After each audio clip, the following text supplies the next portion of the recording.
다들 데이 하와 어서오세요. 오늘 미국이랑 이란의 전쟁에 대해서 다룰 건데, 이 전쟁이 진짜, 아니 지금 코스피 지수 빠지는 거 보면, 야 누가 보면 한국이 전쟁하는 줄 알겠어. 야 정작 전쟁하고 있는 미국은 주가가 별로 안 빠졌어요. 야 근데 한국 증시 진짜 누가 보면 이거 한국이 전쟁하나? 야 한국이 참전한다 이렇게 느낄 수 있겠어요. 근데 지금 호르무즈 해협 거기에 지금 거의 뭐 사실상 막혔다고 얘기하잖아요. 그것 때문에 지금 유가 폭등하고 한국 코스피 폭락도 그게 크게 한몫한 게 아닌가, 지금 이런 얘기가 많이 나오고 있는데, 근데 요번에는 워낙 많은 대한민국 주식을 했던 국민이라면 다들 마음속으로 그건 생각하고 있을 거야. 지금 이거는 국민 광기다. 코스피 너무 높다. 언제 빠져도 이상하지 않다. 그러면서 모두들 마음속에 언제든지 던질 준비를 하고 있었잖아. 그래가지고 요번에는 좀 뭐라 해야 될까, 뭐 물론 타격이 있는 사람들도 있겠지만 막 그렇게 심각하진 않더라고. 다들 뭐 때가 됐을 때 던졌어. 진짜 이런 장에서 절대 버티면 안 돼. 절대로 던질 땐 던져야 돼. 그러니까 급하게 이렇게 올라왔으면 또 급하게 빠져요. 근데 어디까지 빠지나 봐야지. 제가 볼 때는 코스피 5천 무너질 것 같은데. 지금 왜냐하면 여러분들 지금 약간 장기전 분위기야. 트럼프가 얘기한 것처럼 그렇게 빨리 끝날 것 같지가 않아요. 왜냐하면 이 전쟁이, 트럼프가 여러분들 이 전쟁도 돈이잖아요. 근데 지금 미국 입장에서 이 전쟁을 오래 한다고 해가지고 또 미국한테 득이 될 게 없는 건 아니거든. 왜냐하면 미국도 아주 큰 산유국 중에 한 나라로서 호르무즈 해협이 막혀 있으면 미국도 돈을 버는 구조거든요. 그렇기 때문에, 그리고 호르무즈 해협이 오랫동안 막혀 있으면 제일 치명타가 중국이에요. 여러분 항상 얘기를 했어요. 미국이 지금 벌이고 있는 이 모든 시리즈의 전쟁들은, 액션들은 마지막에는 항상 중국이 서 있어요. 결국에는 중국을 겨냥한 거야. 이 큰 그림에 대해서 제가 항상 얘기를 했잖아. 그러니까 그냥 마지막은 중국이에요. 이란이 중국만 통과시켜준다고 뉴스 본 것 같은데 그게 될까 과연? 중국으로 가는 모든 배를 다 통과시켜준다고? 그러면 중국으로 가는 모든 배를 다 통과시켜준다는 거는 그 옆에 뭐 아랍에미레이츠 뭐 거기 지금 이란이랑 전쟁하고 있는, 맞붙고 있는 거기 배들 다 통과시켜준다는 건데 그건 말이 안 되지. 아니 중국만 통과시켜준다는 게 그게 말이 안 된다니까. 그럼 지금 전쟁하고 있는 나라들 다 통과시켜준다는 뜻인데 그건 뭐야? 그리고 그 배가 어디로 갔는지 어떻게 일일이 다 체크해? 그렇게 작동하게끔, 그거는 뭐 미국뿐만 아니라 지금 거기에서 석유를 수입하고 있는 모든 나라들이 다 가만히 있지 않을 거예요. 중국은 언제 조지냐고요? 그걸 오늘 우리 한번 얘기를 해봅시다. 총구는 결국에는 중국을 향할 거예요. 지금 중국도 중국 관련된 이야기가 많이 나오고 있습니다. 왜냐하면 요번에 이란이 공격을 받을 때 그 방공 시스템이랑 방공 레이더들이 그 다 중국산이야. 그리고 항상 이란이 자랑을 했어요. 중국의 이런저런 이런 무기들만 있으면 방공망은 촘촘하다. 절대 안 뚫린다. 근데 여러분들 이번에 중국산 무기들 작동 하나도 안 했어. 오늘 그런 얘기를 좀 할 겁니다. 중국이 지금 요 며칠, 지금 전쟁 5일째죠. 전쟁 5일째인데 이 5일 동안 일어나고 있는 일들을 보면서 중국은 뭘 느끼고 있을지. 그리고 여러분들 요즘 전쟁의 트렌드가, 그러니까 중국한테의 장점은 딱 한 게 있어. 지금 미국이 이란을 때리는 걸 보면서 요즘 전쟁의 트렌드를 읽는 거, 그거 한 개 장점이 있어요. 근데 읽기는 읽을 수 있어. 근데 거기 대응은 못 한다 이거야. 요즘 전쟁의 트렌드 중에 한 개가 뭡니까? 막 무식하게 밀고 들어가고 막 다 밀어붙이고 막 다 죽여버리고, 안 그래? 핀셋 제거라고 들어봤어요? 핀셋 제거? 이미 이란 내부에는 미국의 CIA, 이란의 모사드 깊숙이 침투되어 있습니다. 깊숙이. 그리고 수년 동안 이란의 수뇌부들과 핵 과학자들, 얘네들을 제거한 데 있어서 목표가 생겼다면 바로바로 제거했어요. 전쟁 없이도. 그 뜻은 즉 뭐냐? 그 간첩들이, 스파이들이 엄청 깊숙이 이미 다 침투되어 있어. 지금 이 순간에도. 지금 거기서 하메네이가 죽었잖아요. 하메네이 그 뒤에서 누군가가 뭐 이어서 가겠다. 하메네이 정신 이어받겠다. 계속 뭐 맞설겠다. 그러면 바로바로 핀셋 제거됩니다. 핀셋 제거. 하메네이 사망 과정이요? 그 있어요. 그거 누가 굉장히 디테일하게 분석을 해놨더라고. 그 전술이 어떻게 됐는지. 왜냐하면 미국에서 그 이번에 등장한 최신 무기들을 다 나열을 했더라고. 전술 이런 것도 다 공개가 됐어. 근데 더 빡치는 게 뭔지 알아? 미국은 그런 전술을 공개할 자신이 있어. 왜? 네가 그 전술을 알아도 못 맞거든. 중국이 제일 두려운 게 그거야. 전술을 다 발표한다고? 근데 전술을 다 받아 적었는데 이걸 어떻게 방어를 해? 이렇게 되는 거야. 그리고 여러분들, 지금 그 얘기 많이 나오고 있지. 한국에도 그 기사 많이 나오고 있는데 오늘 그걸 다 얘기할 건데, 또 중간에 살짝 또 중간 내용을 한 개 얘기를 드리자면, 지금 그 얘기를 하고 있어. 이란은 지금 값싼 무기들로 이란과 미국의 비싼 무기들을 지금 다 터뜨리고 있다. 지금 전쟁이 길어질수록 미국은 돈이 어마어마하게 들어가고, 이란은 막 값싼 무인 드론 폭격기로 계속 폭격하고 있고, 그 드론 폭격기 한 대에는 몇만 달러. 그런데 그걸 방어하기 위해서는 뭐 몇천만 달러 이렇게 들어간다, 뭐 이런 얘기가 있는데, 아니야. 지금 이란이랑 미국도 값싸게 얼마든지 싸울 준비가 돼 있어요. 요번에 이란에서 쓰고 있는 그 방공 무기 중에 한 개가, 이따 뭐 이름 제가 다 적어 왔는데, 저도 무기 전문가는 아니에요. 하지만 제가 이제 여러 가지 자료를 찾아본 결과, 그 레이저 방공 무기가 있던데, 레이저를 쏘는 거야. 들어가는 건 전기세예요, 전기세. 한 발 쏘는데 3달러래. 뭐 그런 자료가 있더라고. 그러니까 3달러면 미국 길거리에서 파는 핫도그보다 싸잖아. 야, 그럼 영원히 전쟁할 수 있지, 그거면. 한 발에 3달러. 한 발에. 그리고 지금 그 이란에서 자랑하고 있는 그 무인 폭격 드론들 있잖아. 무인 폭격 드론들이 뭐 어느 지하 벙커에다가 그게 수도 없이 나열되어 있다. 이걸 막 자랑했잖아. 우리는 전쟁할 준비가 되어 있다. 근데 여러분들, 실제로 그 무인 폭격 드론이 효율이 굉장히 좋대. 값도 싼데 굉장히 좋다는 거야, 효율이. 그래가지고 미국이 어떻게 했는지 알아요? 그런 무인 드론을 똑같이 만들었어요. 무인 폭격 드론을 어떻게 보면 미국이 만들어낸 짭퉁이야. 미국이 그걸 딱 보니까 야, 저거 쓰기 괜찮은데? 저거 만들 수 있어? 만들 수 있습니다 해가지고 바로 만들었어. 만들었는데 뭐가 다르냐? 미국이 최신 기술을 탑재했다 이거야. 중국산 드론들 저거 괜찮은데, 쓸만한데, 야, 저거 우리도 만들 수 있지, 만들 수 있죠 해가지고 미국이 베꼈어. 미국이 베꼈는데 다른 게 뭐냐? 미국이 최신 기술 탑재. 그런 건 중국이 전문이라고요? 베끼는 건 중국이 전문인 것 같아? 그건 누구나 다 할 수 있어. 하지만 거기는 누구는 법을 지키고 도덕성을 지키고, 누구는 법을 안 지키고 도덕성도 없다, 이 차이지. 야, 베끼는 건 누구나 다 해. 한국도 많이 베꼈을 때, 어느 나라든 그 개발도상국 시절에는 무조건 선진국 거 다 베껴와요. 옛날엔 다 그렇게 발전했어. 누가 잘 베끼느냐, 더 센스 있게 베끼느냐, 이 차이였지. 기초과학, 기초기술들은 다 베껴야 될 거 아니야. 하지만 그걸 베껴와가지고 이제 발전시켜가지고 내 거를 만들어낼 수 있느냐 없느냐, 그게 이제 국력의 차이지. 일단 여러분들, 미국과 이란이 지금 전쟁한 지 5일 정도 됐잖아요. 그냥 지금부터 뭐 슬슬 시작을 해보겠습니다. 그냥 뭐 수다 떠는 거야. 수다 떨고, 뭐 항상 말씀드리지만 전 전문가가 아니에요. 전문가들이 다양한 견해들도 저도 많이 보거든요. 근데 뭐 이렇게 보다 보면 뭐 다른 건 모르겠지만 중국이 관련돼 있으면 중국에 대해서는 그래도 또 제가 할 말이 좀 있지 않습니까?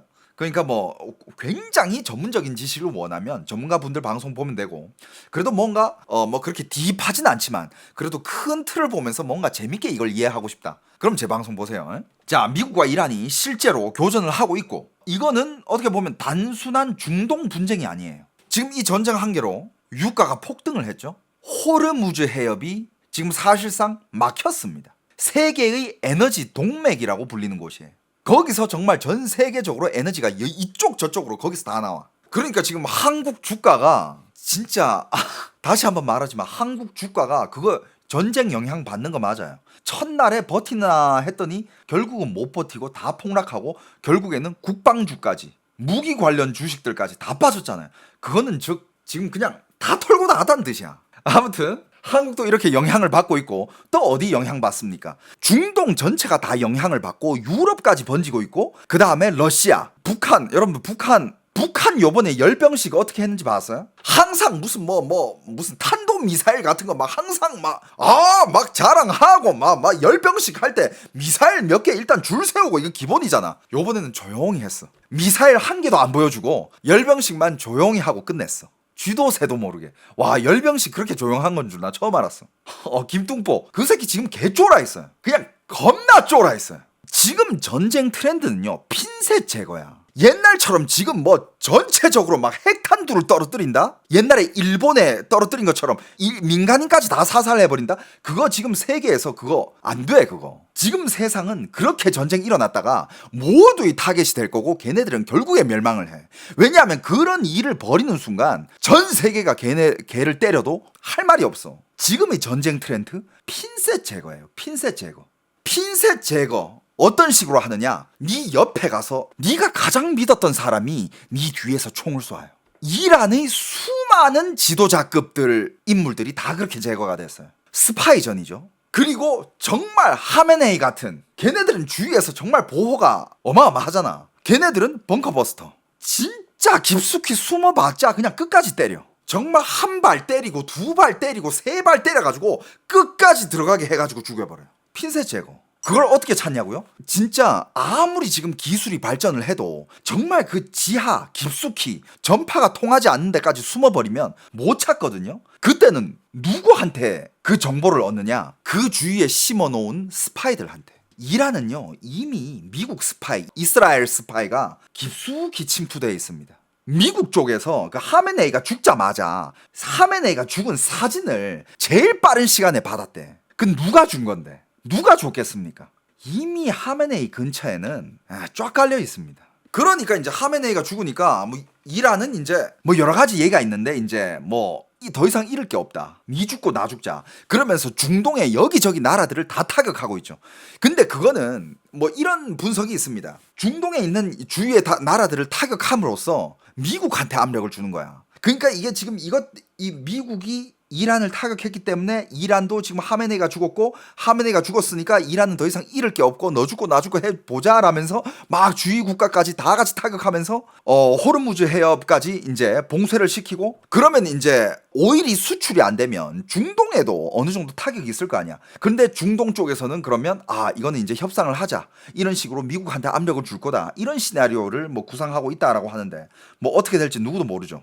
하지만 그런 얘기도 나왔잖아. 실제로 미국이 이란을 공격하는 데 있어서는 중동의 여러 나라들이 입김이 들어갔다. 일단 이스라엘도 있었고 아랍에미레이트까지 비밀리에 미국한테 이란을 쳐달라는 입김이 로비가 많이 들어갔었대. 자, 일단 이란의 혁명 수비대는 호르무즈 해협을 닫았고 통과하려는 모든 선박을 불태우겠다라고 얘기를 해놓은 상태죠. 이 좁은 해협에서 전 세계 원유 수출의 20%가 지나갑니다. 지금 이 상황에서는 어떤 상선도 그것을 자유롭게 지나갈 수 없고 보험사들은 전쟁 위험 등급을 높여 보장도 중단하고 있고 선사들은 항로를 멈추거나 우회를 하고 있어요.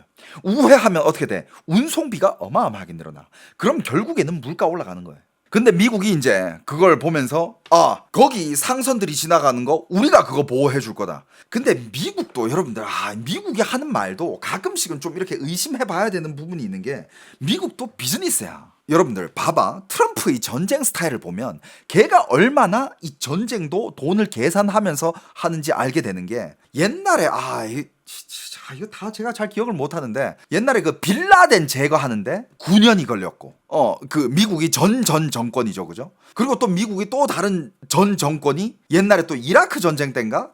거기 또 아담 후세인 제거할 때도 시간이 오래 걸리고 아무튼 옛날에는 그렇게 미국의 주 목표의 그 수뇌부를 제거한 데 있어서는 몇 년이 걸렸어. 근데 그 몇 년 동안 전쟁에 얼마나 많은 돈을 써요. 어마어마하잖아. 빌라덴과 후사인. 그러니까. 근데 여러분들 트럼프 전쟁 스타일 봐봐. 마두로 3시간이야. 하메네이 2시간이야.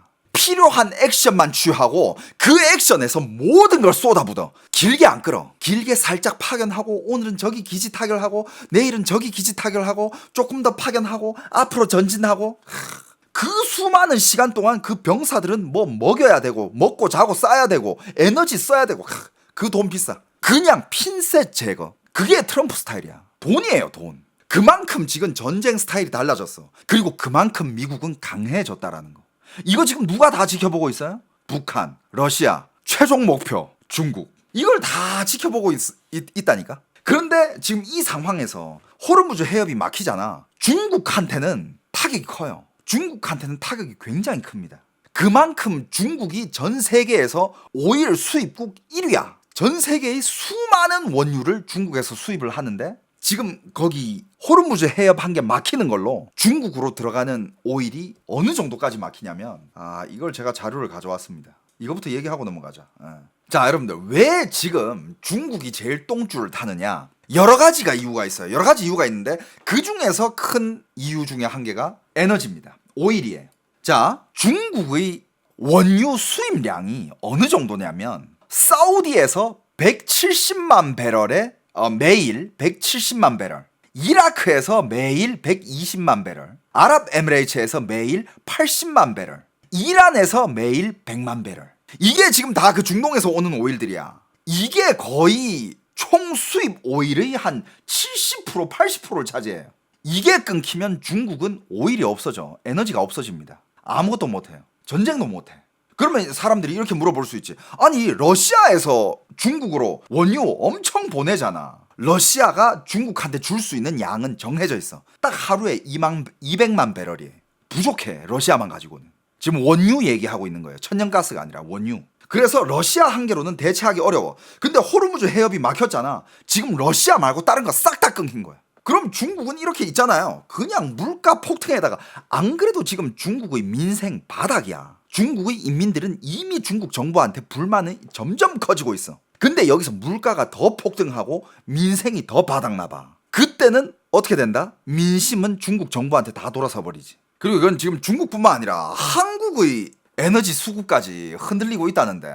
아무튼 자, 이번 충돌은 어떻게 보면 지금 하루아침에 벌어진 게 아니잖아요. 그죠? 뭐 이란이랑 뭐 이스라엘이랑 미국이랑 뭐 몇 년 동안 쌓여온 뭐 어떻게 싸우게 됐는지는 그건 뭐 여러분들 다 아실 거고. 그냥 간단히 얘기하자면 미국은 이란의 핵 프로그램을 지속적으로 압박을 해왔고, 이란은 뭐 제재 속에서도 핵 농축 수준을 계속 높여왔고요. 그리고 뭐 최근 몇 달 사이에 이란의 고농축 우라늄 보유량 증가를 했고, 그 다음에 친이란 무장 세력의 중동 내 미군 기지 공격을 하는 일이 있었고, 이스라엘과의 대리전 그게 격화가 되면서 동시에 겹치면서 미국이 더 이상 방치할 수 없다라는 판단을 했고, 그 다음에 또 다양한 이유가 있어. 보이지 않는. 자, 그리고 미국이 왜 지금인가라는 질문이 많은 사람들이 하는 질문인데, 어떻게 보면 이제 첫 번째는 이제 억지력 복원이라고 하는데, 이란이 계속 도발 수위를 높이는데 미국이 계속 가만히 있으면 동맹국 신뢰가 무너지는 상황이에요. 그리고 중동 주도권 유지, 이것도 중요한 부분인데, 러시아는 우크라이나 전쟁에 일단 묶여 있고 지금 중국이 중동에서 외교적 영향력을 계속 넓히고 있어요. 그러니까 중국도 참 이게, 미국은 이제 대놓고 중국을 때리는데 왜 대놓고 중국을 때리느냐? 옛날부터 중국은 옛날부터 미국의 자리를 대체하기 위해서 미국을 정면적으로 들이받진 않아. 근데 중국은 뒤에서 계속 미국이 뒤통수를 치지. 우회시켜가지고 미국으로 마약을 넣고 미국이 앞마당에 있는 나라를 친중국 세력으로 만들고, 이런 걸 계속 뒷작업을 하고 있어요. 뒷작업을 수도 없이 많이 해온 걸, 그걸 미국이 이제 이거 얘네들 가만 놔두면 안 되겠다 이래가지고 지금 중국과 연관되어 있는, 그리고 중국이 흔들릴 수밖에 없는 뭐 베네수엘라라든지 뭐 요번에 이란도 그렇고 거의 뭐 중국의 왼팔 오른팔 이런 거를 다 하나하나씩 가지치기를 하고 있죠. 중국이 더 이상 중동에서 외교적 영향력을 넓히고 있는 거는 용납이 안 된다. 그래가지고 지금 여러 가지 상황을 따져봤을 때 트럼프는, 미국은 지금이 제일 강하게 눌러야 되는 타이밍이다. 더 이상 이거 지체하면 안 된다. 이란 다음에는 쿠바 강력하죠. 북한은 제가 봤을 때 북한은 숙일 것 같아.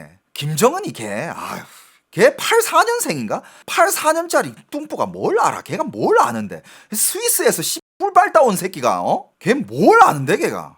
맨날 구석에 처박혀가지고 스팀 게임이나 하는 새끼가 이번에 열병식 한 거 보면 바짝 엎드렸잖아. 이번에 열병식 한 거 못 봤어요? 그리고 트럼프는 옛날부터 김정은한테 내려올 계단을 항상 마련해 줬어.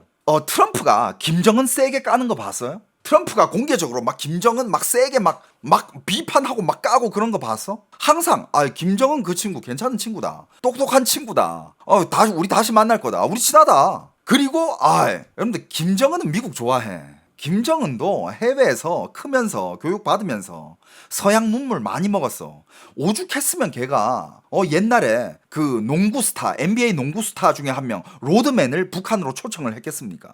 이런 거 저런 거 다 상황을 따져보고 그 다음에 트럼프 입장에서도 그러니까 트럼프도 피할 수 있는 전쟁은 안 하길 원해. 전쟁 안 하고 그냥 상대 나라가 미국이랑 손 잡을게. 우리 함께 하자 하면 얼마나 좋아. 미국 입장에서는 돈도 아끼고 트럼프는 계속 계단을 깔아줬어요. 나 지금 김정은이랑 친해. 김정은은 뭘 하면 되느냐? 일단 지금 눈치 보고 있을 거 아니야. 요번에도 열병식에도 무슨 뭐 탄도미사일, 뭐 대륙 탄도미사일 이런 거 한 개도 안 꺼냈잖아. 조용히 열병식 하고 끝냈잖아요. 한 줄도 몰랐어 나는. 그러니까 걔도 이제 눈치 보는 거야. 그래가지고 나중에 이 세계의 판국이 바꾸겠구나. 그러면 걔는 딱 나와서 한마디만 하면 돼. 맞아, 나 트럼프랑 친하다니까? 트럼프가 맨날 나랑 친하다는 거 못 들었어? 나 트럼프랑 친해. 트럼프 형! 이러면서 그냥 손잡으면 끝이야. 그럼 걔는 그냥 아주 편안하게 전쟁할 필요 없어 걔는. 그러면 미국 입장에서도 많이 더 수월해지겠죠, 그죠? 협상도 할 수 있는 거고. 생각해봐, 지금 이렇게 트럼프가 전 세계를 돌아다니면서 친중하고 있는 나라들, 거기에 이제 지도자들 핀셋 제거하고 있잖아. 인형 뽑기식으로 한 명씩 날려버리고 있잖아. 김정은 그거 못할 것 같아요? 평택에서 북한 가는데 얼마나 걸리는데? 왜 북한의 방공 시스템이 이란보다 훨씬 강할 것 같아요? 그 방공 시스템 얘기도 이따가 할 건데 그 다 메이드 인 차이나야. 방공 시스템 여러분들 요번에 이란이 이거 이따가 얘기할 건데 아무튼 미국 입장에서는 지금이 제일 세게 때려야 될 상황이다. 이것도 있고 그 다음에 이제 트럼프의 지지력, 강한 대통령, 강한 지도자, 이미지 굳히기 이런 이유도 있고 또 어떤 사람들은 이런 얘기도 해요. 앱스타인 파일을 덮으려고. 근데 그건 좀 아닌 것 같아. 제가 봤을 때 트럼프가 그런 가십거리에 대해서는 걔는 별로 신경 안 쓰는 것 같아요. 그건 일반인들이 그 앱스타인 파일 가지고 가십거리들로 지들끼리 소설을 만들고 물론 팩트도 많겠지만 그 팩트 위에 소문에 소문이 더해지면 그건 이제 완전 이제 말도 안 되는 소문으로 되잖아. 그런 식으로 얘기하면서 스토리를 많이 만들고 있는데 근데 솔직히 앱스타인 파일에는 트럼프만 있는 것도 아니고 거기 수많은 인사들이 연루되어 있고 그 트럼프 공화당 쪽만 아니라 민주당 쪽도 예를 들면 빌 클린턴 이런 사람들도 거기 다 연루돼 있는데 그것 때문에 그거를 막으려고 지금 전쟁을 일어나다 그건 말이 안 되는 것 같고 그리고 지금 타이밍이 러시아는 우크라이나에 묶여 있고 지금 한 명 한 명씩 트럼프는 지금 미국은 한 명 한 명씩 제거하고 있잖아요. 중국은 지금 이 상황 또 중국은 뭐가 일어나고 있습니까? 중국은 지금 내부 숙청이 어떻게 보면 그거랑 연결도 가능할 것 같아.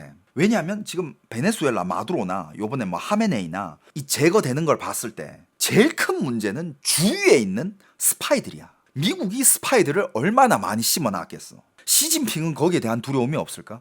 자기 주위에도 스파이들이 있을 거란 말이야. 그런 공포를 더 심어줬던 게 요번에 미국 CIA에서 낸 광고 있잖아. 광고를 대놓고 때렸어. 중국의 군인분들 CIA로 면접 보러 오세요. 함께 우리 손잡고 중국을 제거합시다. 대놓고 광고를 때렸어. 스파이를 모집하는데 광고를 때려. 대놓고 그냥 이거는 그냥 대놓고 너 지금 주위에 누가 있는지 몰라. 이건 어떻게 보면 경고예요. 근데 그 와중에 시진핑은 계속 자기 주위에 있는 고위 간부들을 숙청을 해왔잖아. 이 10여 년 동안. 지금도 주위에 군 간부들 숙청하고 장유샤 숙청한 거 제가 그 스토리 다 올려드렸잖아요. 지금 시진핑 주위에는 지금 불안해. 그러니까 지금 중국도 지금 딱히 뭘 액션을 취하기가 되게 애매한 시기야. 그러니까 미국 입장에서는 지금이 최적 시기다. 얘네를 꺾을 때가 왔다라고 판단을 한 것 같아. 이건 그냥 제 생각입니다. 여러분들도 여러분들이 생각이 있으면 저한테 댓글을 얼마든지 달아주세요. 저도 많이 참고하겠습니다. 많이 공부하고. 제 말이 다 맞는 건 아니에요. 그냥 제 생각인 거야. 나는 그냥 일반인이고 일반 토크 유튜버.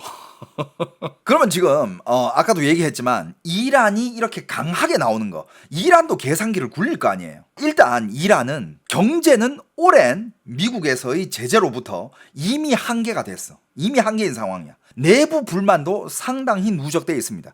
이번에 하메네이 죽었을 때 야 진짜 그거 보면서 하메네이가 37년 동안 그런 독재, 신을 업은 말 같지도 않은 소리, 그거 그냥 독재예요. 제일 최악의 독재. 그런 인물을 제거를 했잖아, 미국이. 이란 국민들 거리에 나와가지고 파티하는 거 봤어요? 이란 국민들이 길거리에 축제야 지금. 그냥 유튜브나 인스타그램 검색해봐도 지금 길거리에서 이란 국민들이 그냥 축제야. 자기들 대통령 죽었다고, 하메네이 죽었다고. 야, 얼마나 국민들을 족같이 대했으면.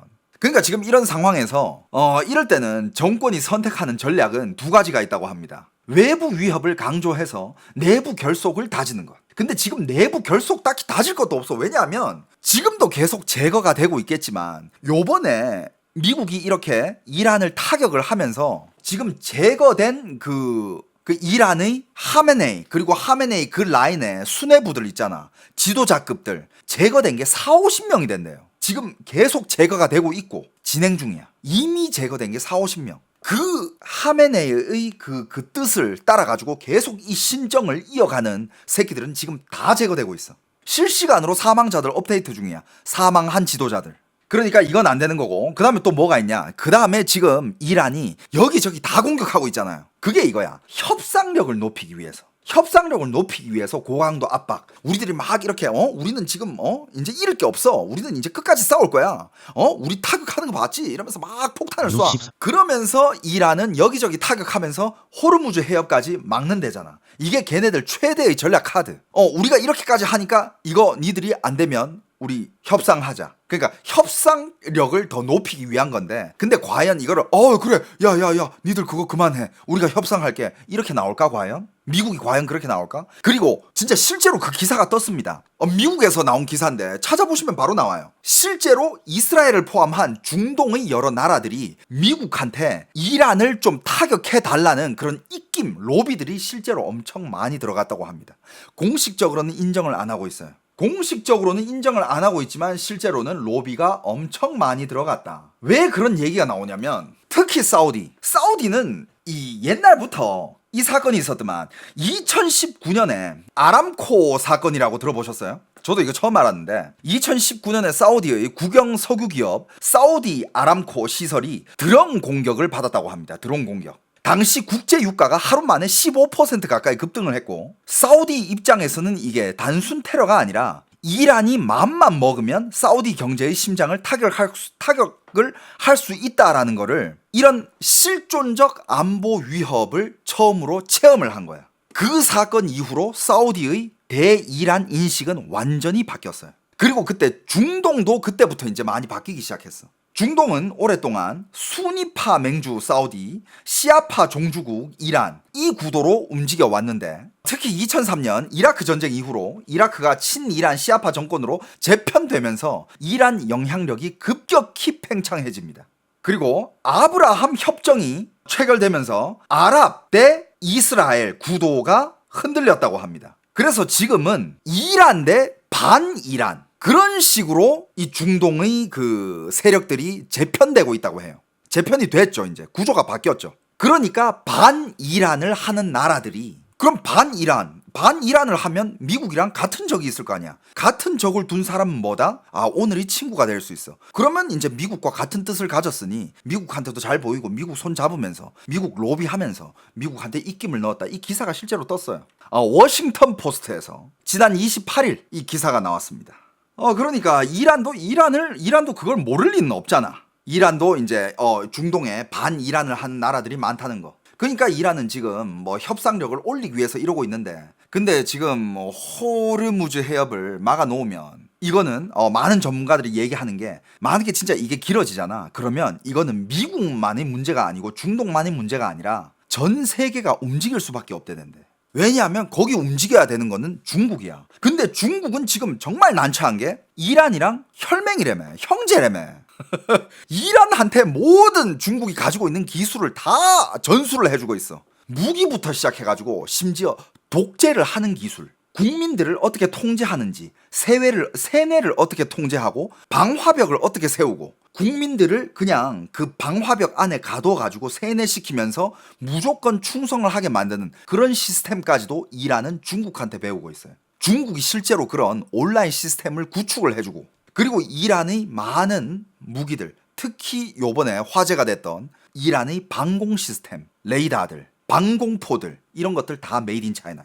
그런데 이란이 지금 해협을 막는다. 중국이 제일 큰 타격을 받아. 그렇다고 이란을 제재할 수도 없고, 중국이 제일 난처해요.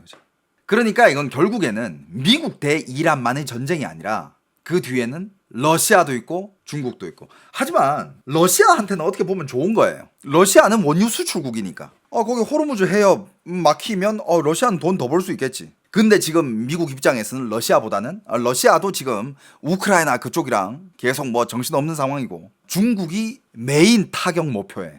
지금 거의 기사에는 지금 이거는 단순히 미국과 이란의 전쟁이 아니라 중동 전체가 전쟁 상태에 들어갔다라는 평가가 나오고 있어요. 일단 2월 28일부터 미국이 이란을 상대로 핵시설과 군사시설들을 대상으로 대규모 공습을 시작을 했죠. 작전 이름은 Operation Epic Fury. 미군이 약 2,000개의 목표를 타격을 했습니다. 오늘까지 카운트된 게 전투기 200대 이상 투입, 항공모함 2개 전단 배치, B2, B1, B52 전략 폭격기 투입. 이 규모는 세대 이래 최대 중동 군사작전입니다. 그러니까 트럼프도 막 그렇게 길게 끌고 싶진 않지만 그렇다고 너무 짧게 끝나는 것도 좀 그래. 왜냐하면 조금은 좀 끌수록 미국도 돈을 좀 벌고, 물론 전쟁에는 또 많은 막대한 비용이 들겠지만 미국도 원유 최대 수출국이잖아요, 그죠?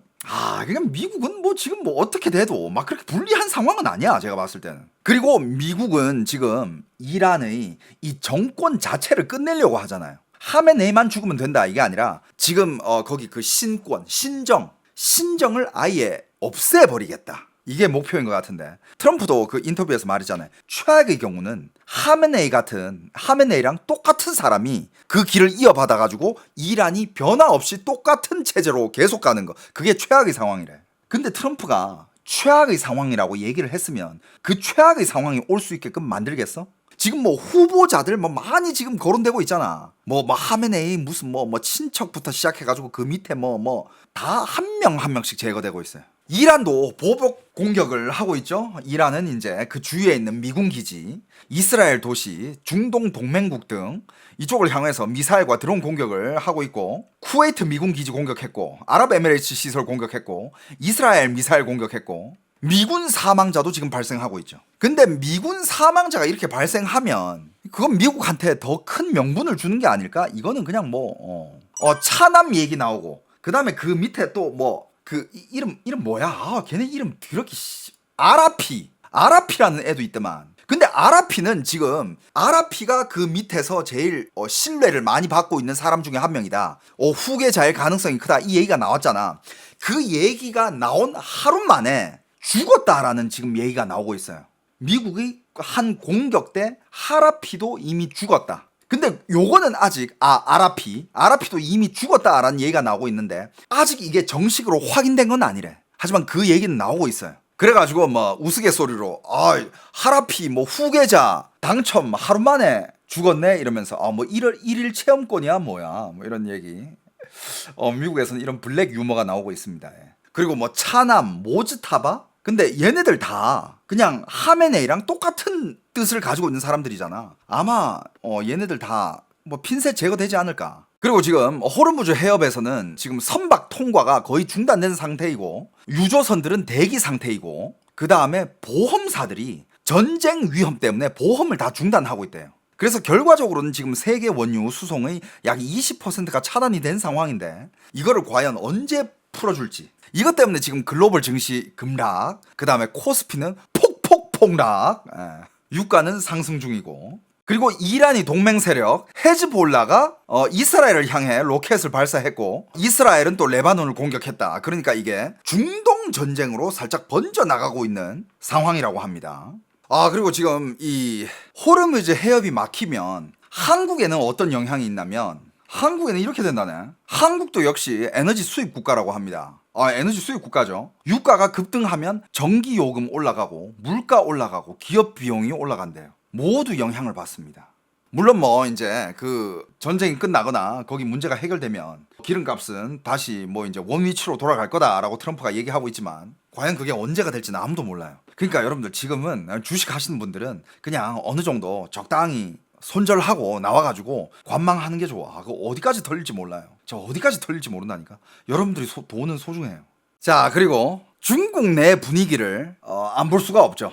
제 컨텐츠에 또 중국 분위기, 중국 반응 이런 게 빠지면 또 섭하지. 일단 중국에는요, 기본적으로 미국은 사회악이야. 그리고 중국 안에 있는 소분홍들은 항상 이제 거기도 뭐 유튜브 거기도 이제 뭐 평론가들 뭐 국제 시사 평론가들 이런 사람들이 있을 거 아니야.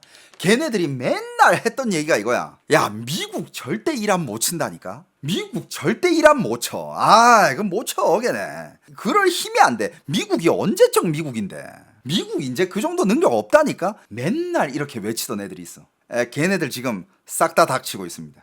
걔네들 이제 약간 좀 이제 말하는 그걸 바꿨어요. 그러면서 이제 이렇게 얘기합니다. 미국을 또 다른 식으로 비판해요. 처음에는 절대 이란 못 쳐. 이란 못 친다니까. 걔네 그럴 실력 안 돼. 이러다가 미국이 이란을 치니까 하는 얘기가 미국 패권이 또 중동을 망가뜨렸다.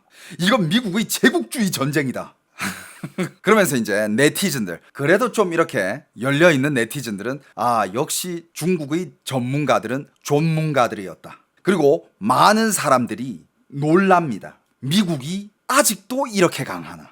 중국의 전문가들은, 그리고 전문가들뿐만 아니라 중국의 관영 매체, 전략 연구자들, 지난 몇 년 동안 계속 많이 했던 얘기가 이거예요. 미국은 중동에서 전쟁할 능력이 없다. 미국은 쇠퇴하고 있다. 서쪽이 지고 동쪽이 올라온다. 그 동쪽은 누구? 지들을 얘기하는 거야.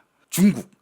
이제 뭐라 했지? 시장 동성인가? 동성 시장 뭐 이러는데, 미국은 이제 쇠퇴하고 중국이 이제 올라온다. 이걸 항상 입에 달고 살았어. 그리고 이란을 공격하면 미국도 큰 피해를 본다. 그래서 미국은 절대 이란을 공격 못 할 거다. 하지만 지금 상황을 보면 미국은 그것까지 다 계산했죠. 미국도 당연히 전쟁을 하는데 돈이 안 들어가겠어요? 돈도 들어가고 당연히 피를 보겠지. 하지만 지금 거기를 때리면서 지금 이 해협 문제 때문에 중국도 똑같이 피를 보고 있어요. 이런 것까지 다 계산을 한 거지. 그러니까 그러면서 지금 중국의 전략 연구자들 사이에서 나오는 얘기가 미국은 여전히 강력한 군사 투사 능력을 가지고 있다.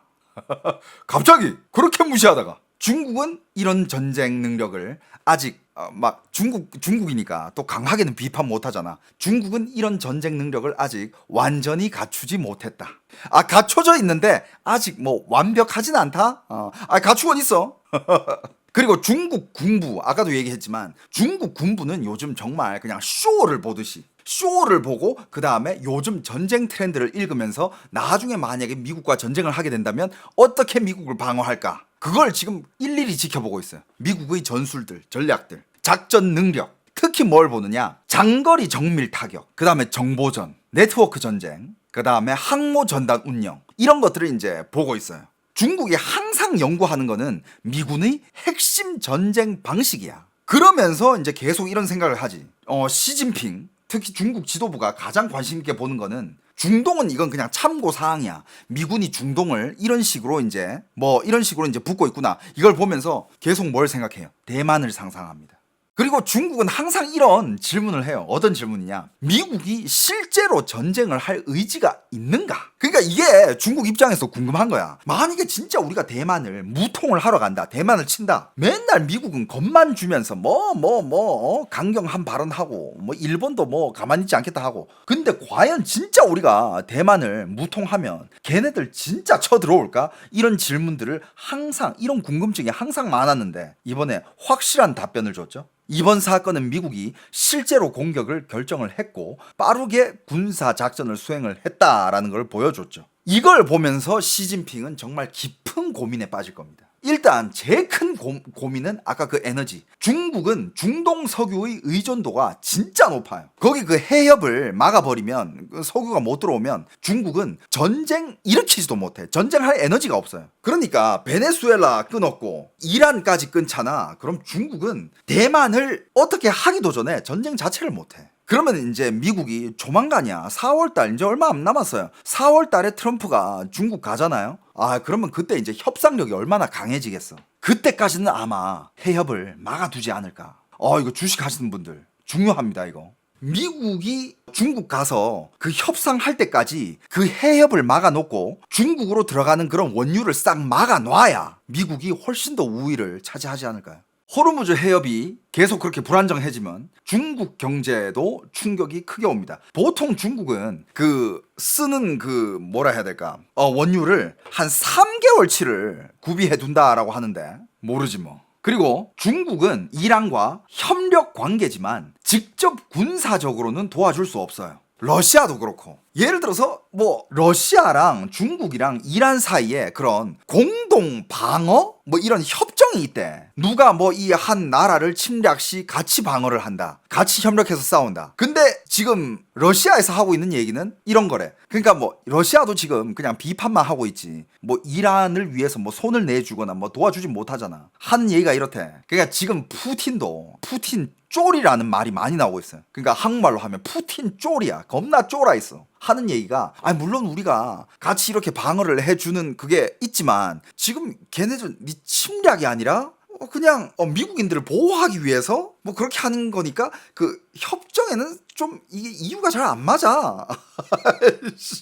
그러니까 발뺌하고 있는 거죠. 그리고 중국에서 이런 얘기가 나왔어. 아까도 얘기했지만 미국은 여전히 강하다. 미국은 계속 강했잖아. 근데 그 중국 내부에서는 계속 미국은 지금 쇠퇴하고 있다. 미국 지금 바닥이다. 이제 미국은 가라앉고 중국이 떠오른다. 이런 얘기를 계속 했는데 요번 전쟁을 보면서 중국이 느끼는 거는 아직도 이렇게 강해? 근데 왜 아직도가 나오냐면 옛날에 중국이 그거 기억하시죠? 등소평 시절에 등소평이 미국은 100년 동안 적대시하지 마라. 최소 100년은 미국을 적으로 두지 마라. 절대로. 옛날에 등소평이 유명했던 얘기죠, 그죠? 근데 시진핑이 그걸 한 30년 만에 깨버렸죠, 그죠? 왜 그런 얘기가 나왔냐? 1991년 걸프전 때 당시 미군은 42일 만에 해방전쟁을 끝냈다고 합니다. 그때 그걸 보고 중국 공산당 내부에서도 충격이 엄청 컸대. 그러면서 그때 총참모부 제2부서에서 중국식으로 말하면 3가지 상상 못한 것을 정리를 해가지고 보고서를 올렸다고 합니다. 그 보고서의 내용이 뭐냐? 그게 1991년도 때야. 첫 번째가 미국이 이렇게까지 강한 줄 몰랐다. 그들은 우리가 한 번도 본 적 없는 방식으로 싸웠다. 우주, 해상, 항공을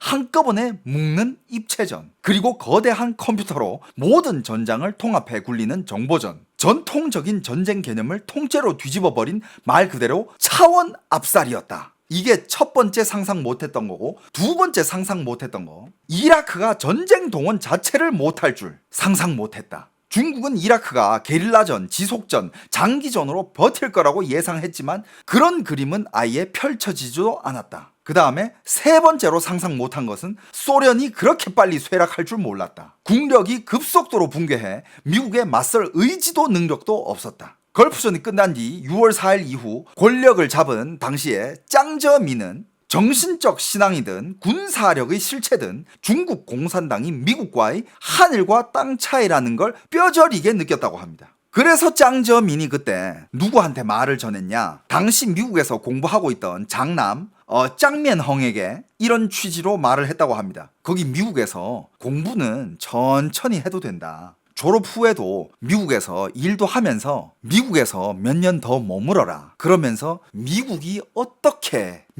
나라가 어떻게 발전하고 어떻게 돌아가는지 그걸 잘 지켜봐라. 그 당시에만 해도 중국의 모든 인재들, 그리고 당간부, 관간부, 군간부의 2세들이 싹 다 미국으로 유학하던 시절이에요. 뭘 했느냐? 미국을 그때부터 탐색하는 거야. 미국이 어떤 나라인지, 미국은 어떤 시스템으로 돌아가고 있는지, 이걸 어떻게 중국으로 가져가가지고 중국을 강하게 만들어서 중국이 미국을 뛰어넘게 할 수 있는지, 그때부터 시작이었어. 그래서 그때 놀랐는데 지금 이걸 보고 나서 지금 25년이 지났잖아요. 25년이 뭐야? 지금 뭐 30몇 년, 30몇 년이 지났잖아. 세월이 이렇게 많이 흘렀고 중국도 지들 나름대로 우리 발전 많이 했어. 우리 이제 옛날 중국이 아니야. 이런 자부심이 있었지만 미군의 전쟁 방식은 여전히 혹은 더 심하게 모든 군사 강적을 압도하고 있다라는 거를 이제 알게 된 거죠. 그러니까 지금 시진핑의 하루하루는 옛날에 짱저민이 아들한테 씁쓸하게 말을 전했을 때보다 지금 시진핑의 하루하루는 그때보다 훨씬 더 답답할 수 있다. 그리고 그게 있어. 이게 어떤 군사적으로 잘 아는 사람이 이번에 그 작전 그거를 나열을 해놨는데, 일단 이번의 작전의 가장 무서운 순간이 테헤란의 침묵이라고 합니다. 그러니까 중국이 제일 무서워하는 게 베이징, 시진핑이 벌벌 털고 있는 게 이번에 그거 폭격들 이런 걸 보면서 떨고 있는 것보다는 이번 군사작전에서 중국이 제일 소름 끼친 곳은 여기서부터 좀 웃긴데 테헤란 상공에 찾아온 이상할 정도로 조용한 침묵이래. 왜냐? 일단 이란의 혁명 수비대는 평소에 중국에서 도입한 레이더 시스템을 자랑하는 것을 매우 좋아해요. 마두로도 화웨이 폰 겁나 자랑하잖아. 시진핑이 나한테 준 거다. 이거 미국이 못 들어. 화웨이 폰 이렇게 보여주면서 야 이거 미국이 이거 절대 못 들어. 그러다가 이제 인형 뽑기처럼 잡혀갔잖아요, 그죠? 마두로 카메라 앞에서 나 여기 있어, 나 잡으러 오란 말이야, 나 여기 있다고, 니들 그럴 수 있어? 바로 잡혀갔어요. 바로 잡혀가가지고 이러고 들어가면서 해피 뉴 이어, 해피 뉴 이어 이러면서 잡혀갔잖아, 그죠? 자, 이란도 이 중국에서 도입한 이런 방공 시스템, 레이더 시스템을 자랑하는 것을 굉장히 좋아합니다. 그리고 그런 방공 시스템, 레이더 시스템은 정상적인 상황이라면 정체불명의 비행체가 접근하는 순간 방공 경보가 도시 전체에 울려 퍼져야 하고 이 경고등 이런 것들이 경고 시스템이 작동을 해야 되는데 근데 28일 아침에는 경보도 레이더 장비의 작동 소리도 모두 사라졌어요. 테헤란 시민들뿐만 아니라 군 기지의 레이더 운용병들조차 폭탄이 떨어지기 전까지는 뭐가 오고 있는지 아무것도 몰랐다는 거야. 자, 공격이 이제 시작됩니다. 28일 아침이죠. 미국은 먼저 미국의 사이버 사령부와 우주 사령부를 통해서 이란의 레이더, 통신, 지휘 체계를 완전히 마비시킵니다. 그러니까 그 순간 중국이 수출한 그 방공포, 레이더 시스템 다 감지한대. 그거 검색해봐요. 사진 나오거든. 진짜 레이더가 와 엄청 커. 진짜 커요. 건물 어마어마한 빌딩만큼 크고 막 촘촘해. 뭔가 위에 막 촘촘하게 막 달려있어. 그럴싸해 보여. 야, 좀 뭐냐? 근데 그게 순간 어떻게 됐냐? 고철되는 거지. 순식간에 고철이 되어버리고 그 이후의 상황은 너무나 단순해졌습니다. 어떻게 되느냐? 일단 걔네 방공 시스템이 고철이 돼버리고 그 다음에 미군의 F-22 랩터 B-2 스텔스기 폭격기는 무슨 전술 회피 기동 이런 거를 할 조차도 없었대요. 국경을 그냥 그대로 넘어갔대. 그리고 몇 발의 특수 벙커버스터 폭탄이 떨어지고 지하 깊은 곳에서 들려온 몇 번의 폭발 소리, 타격하고 또 타격하고 밑으로 뚱뚱뚱 뚫고 들어가. 그러면서 2시간 안에 하메네이 뒤진 거예요. 이게 과정이야. 여러분들 태무산 안 된다니까. 야, 그 시스템 구축하는데 이란이 중국한테 돈을 얼마나 많이 줬겠어. 그 어마어마한 돈을 주고 고철 덩어리 싸운 거야. 그러니까 그걸 보고 중국은 어떻게 보면 중국 무기가 미국 무기랑 붙은 시간이잖아. 시진핑 그거 보고 충격을 어디서 받았겠어. 그런 폭탄 이런 걸 떠나가지고 그냥 우리 방공 시스템이 왜 아무 반응도 안 하지? 걔네 방공 시스템이 홍치 9B래. 이름도 개촌스러워. 홍치 빨간 깃발이란 뜻이거든요. 빨간 깃발 9B 시스템, 방공 시스템. 한 발도 발사가 안 됐대. 한 발도. 그러니까 이제 시진핑은 이런 생각을 할 수밖에 없지. 어차피 중국이 만든 시스템인데 그걸 수출을 해준 건데 그런데 그 시스템이 이란을 못 지켰어. 그럼 과연 중난하해는 지킬 수 있을까? 중난하해가 이제 중국 고위 간부들 다 모여있는데 거기 중난하해를 과연 지킬 수 있을지 과연. 그리고 요번에 나온 이런 무기들 중에 나 전문가가 아니까 잘 몰라. EA-18G 그라울러라는 전자전기가 있대. 이 비행기가 앞장서서 가는데 이 비행기가 단순히 레이더를 방해하는 걸 떠나가지고 어떤 식으로 하냐면 DRFM이라는 기술이 있대. 디지털 RF 메모리. 이 기술을 이용해가지고 0점 몇 초 만에 수천 개의 가짜 목표 신호를 만들어버린대요. 그럼 이 가짜 신호 목표가 그 상대방 레이더 위에 뜨는 거야. 가짜 목표로 가득 차게 된답니다. 그러면 이제 이란의 방공군은 당황해서 레이더 주파수를 바꾼대. 근데 그 순간 미군의 전자정찰 위성 시스템이랑 거기 AI 시스템은 실시간으로 새로운 주파수를 추적해가지고 바로바로 추적을 한대요. 그리고 그 바꾼 주파수까지 즉시 교란을 시켜버린답니다. 그러면 이제 F-22, F-35 스텔스 전투기들은 레이더 탐지의 거리 밖에서 그냥 쓱 들어가는 거지. 그냥 어차피 탐지 안 되니까 그냥 목표물 락온하고 들어와가지고 그냥 던져버리는 거야. 그 다음에 이제 이란에서 그렇게 자랑했고 중국이 수출했던 방공 시스템, 방공 미사일은 HQ-9B 홍치 9B고 그 다음에 장거리 레이더, 탐지 레이더는 JY27이라고 합니다. 얘네는 완전 그냥 고철. 아무것도 작동이 안 됐어요. 이게 중국이 충격을 받을 수밖에 없는 거야. 지들도 그걸로 방어할 거 아니야. 그럼 진짜 미국이 각 잡고 중국으로 쫙 쳐들어가면 어떡할 거야? 멀리서 안 가도 돼. 평택 기지에서 날아 올라가면 돼.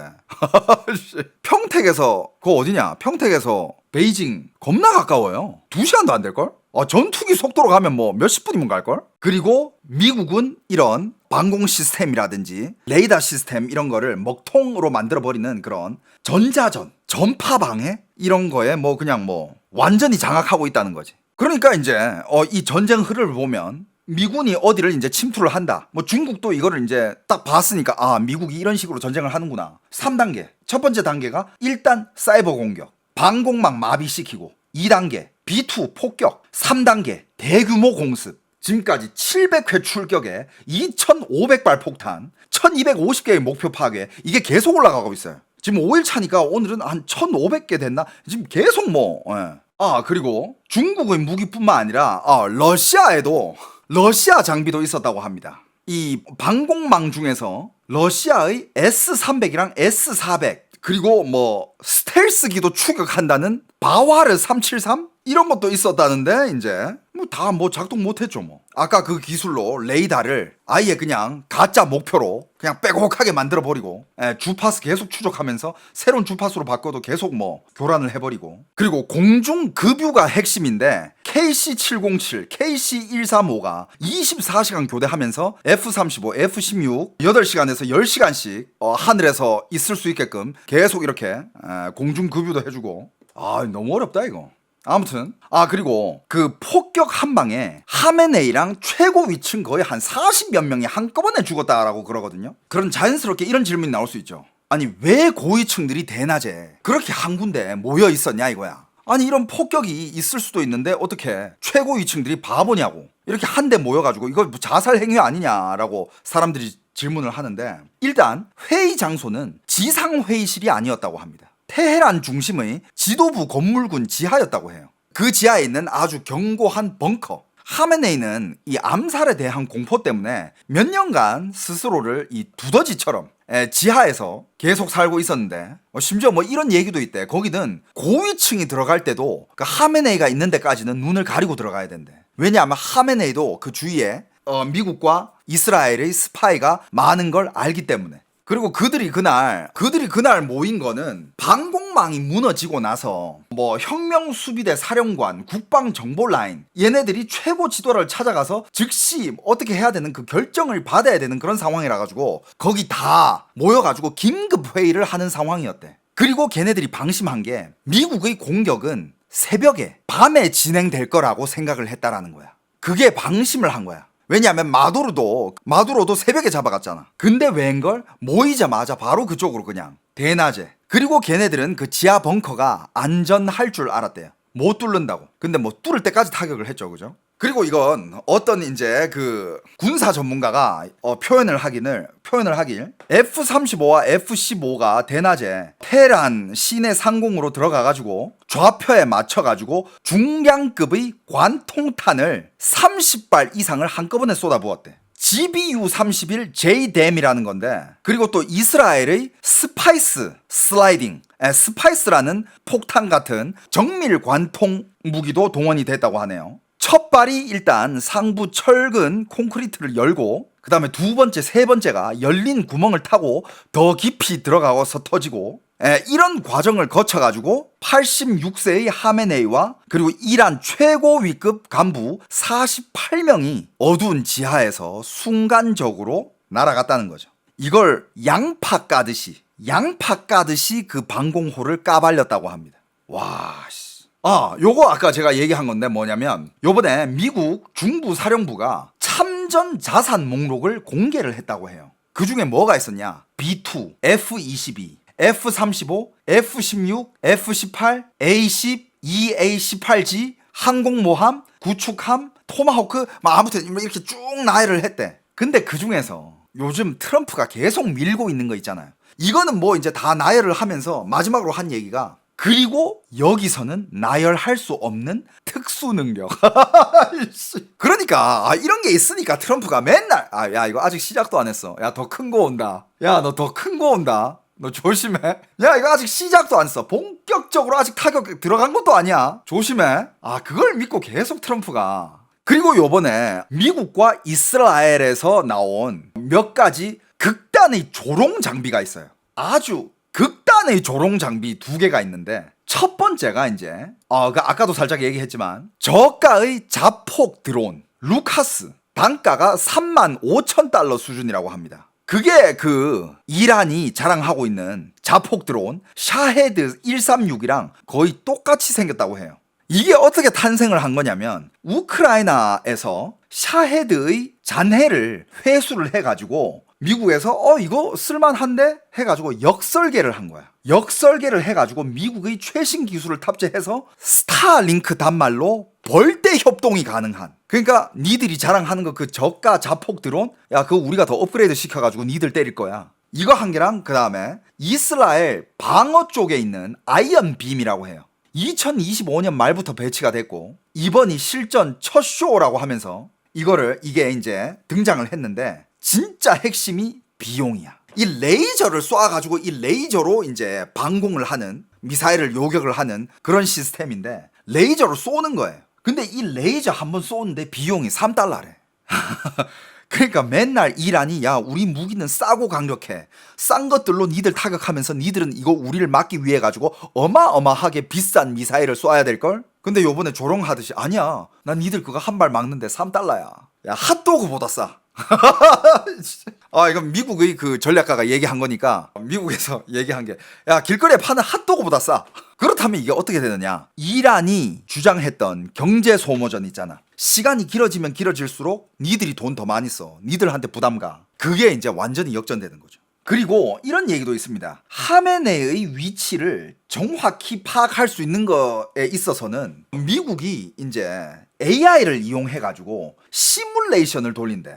이스라엘 하메네이가 그날 그 시간 어떻게 그 지하에 있을 거를 예측을 했냐 중에서도 뭐가 있냐면, 아무튼 군용 펜타곤과 팔란티어 협력의 군용 AI가 있대. 이름이 뭐야 이거? 엔트로픽 군용 클라우드 3.5? 이게 어떤 작용을 하냐면, 예를 들어서 마두로가 지하 요새에 12개 탈출 루트, 30명 경호, 자폭 장치까지 준비했는데 작전 6시간 전에 AI가 50만 번 이상 시뮬레이션을 돌려가지고 7번 터널로 도망칠 확률이 가장 높다라고 예측을 했고, 실제로 미군이 그렇게 잡았다라고 합니다. 대박인데. AI가 열 영상과 신호 정보를 분석해 특수 부대에게 2팀 전력 차단, 연막 이런 식으로 전술 조언을 줬고, 리스크 확률이 원래는 18%였는데 18%에서 0.7%로 떨어졌다고 합니다. 심지어 AI가 철수 플랜까지 자동 생성을 한대요. 그러니까 그 전투 상황을 AI가 계속 분석을 한대. 엔트로픽.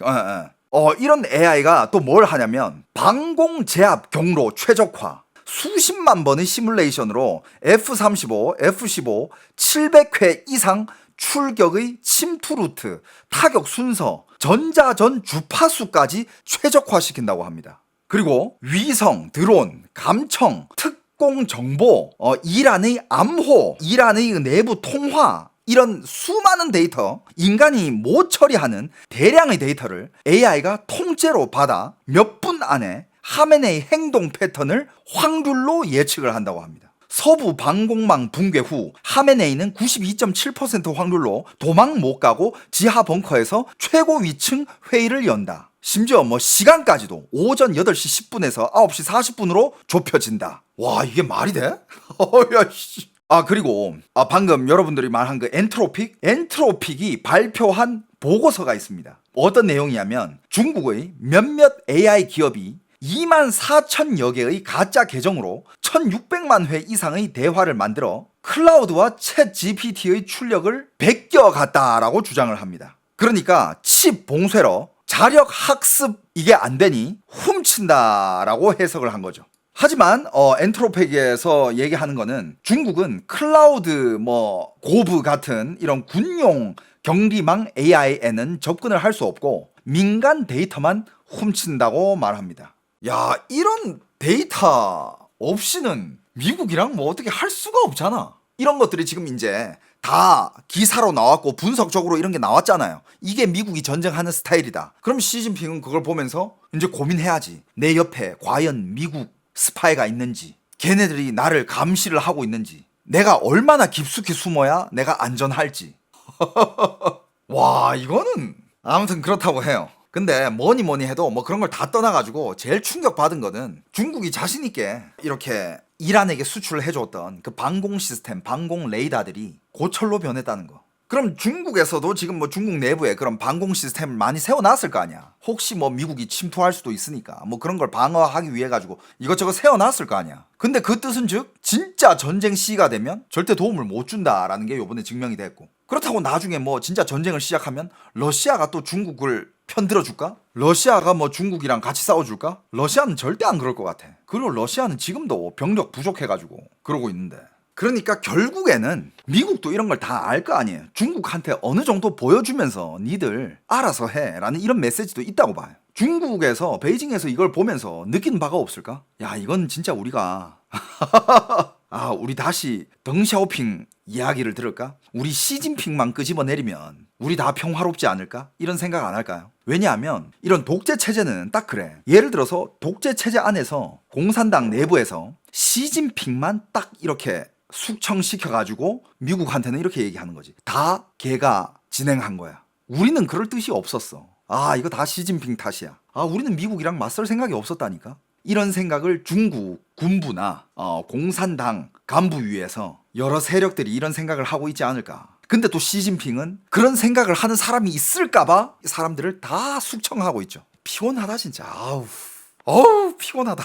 여러분들 또 새로운 중국의 동향, 그리고 뭐 미국, 이란도 그렇고 중동도 그렇고 여러 가지 새로운 동향이 일어나면 또 여러분들한테 또 전달해 드리도록 하겠습니다. 오케이? 제 방송이 그래도 조금이나마 유익했다, 도움이 되었다 싶으신 분들은 꼭 구독 한 번씩 부탁드릴게요.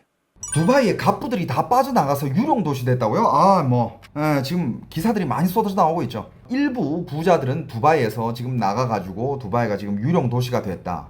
하지만 이제 또 두바이도 좀 이렇게 그 거주 지역이 있고 관광 지역이 있잖아요. 관광 지역 좀 이렇게 안전한 곳에서는 거기서는 그냥 뭐 사람들 그냥 뭐 미사일 떨어진다는 알람 들으면서도 그냥 평온하게 살고 있는 사람들도 있고 뭐 다양하던데 뭐 다 나가진 않았고, 저도 요 며칠 계속 뉴스를 보면서 저도 이제 여러분들한테 뉴스를 보여드려야 되니까. 근데 뭐 전쟁 관련된 뉴스들은 여러분들이 뭐 지금 방송만 봐도 이란과 미국 전쟁 관련돼 가지고는 엄청 나오고 있잖아요. 근데 제가 하고 싶은 얘기는 지금 한국의 공중파 방송들 있잖아요. 보도하고 있는 지금 미국과 이란에 대한 상황들이 너무 과장적이야. 너무 과장됐고 무슨 진짜 공중파 뉴스가 유튜버야. 뭐 썸네일만 봤을 때는 지금 미국 전패하기 일보 직전이야.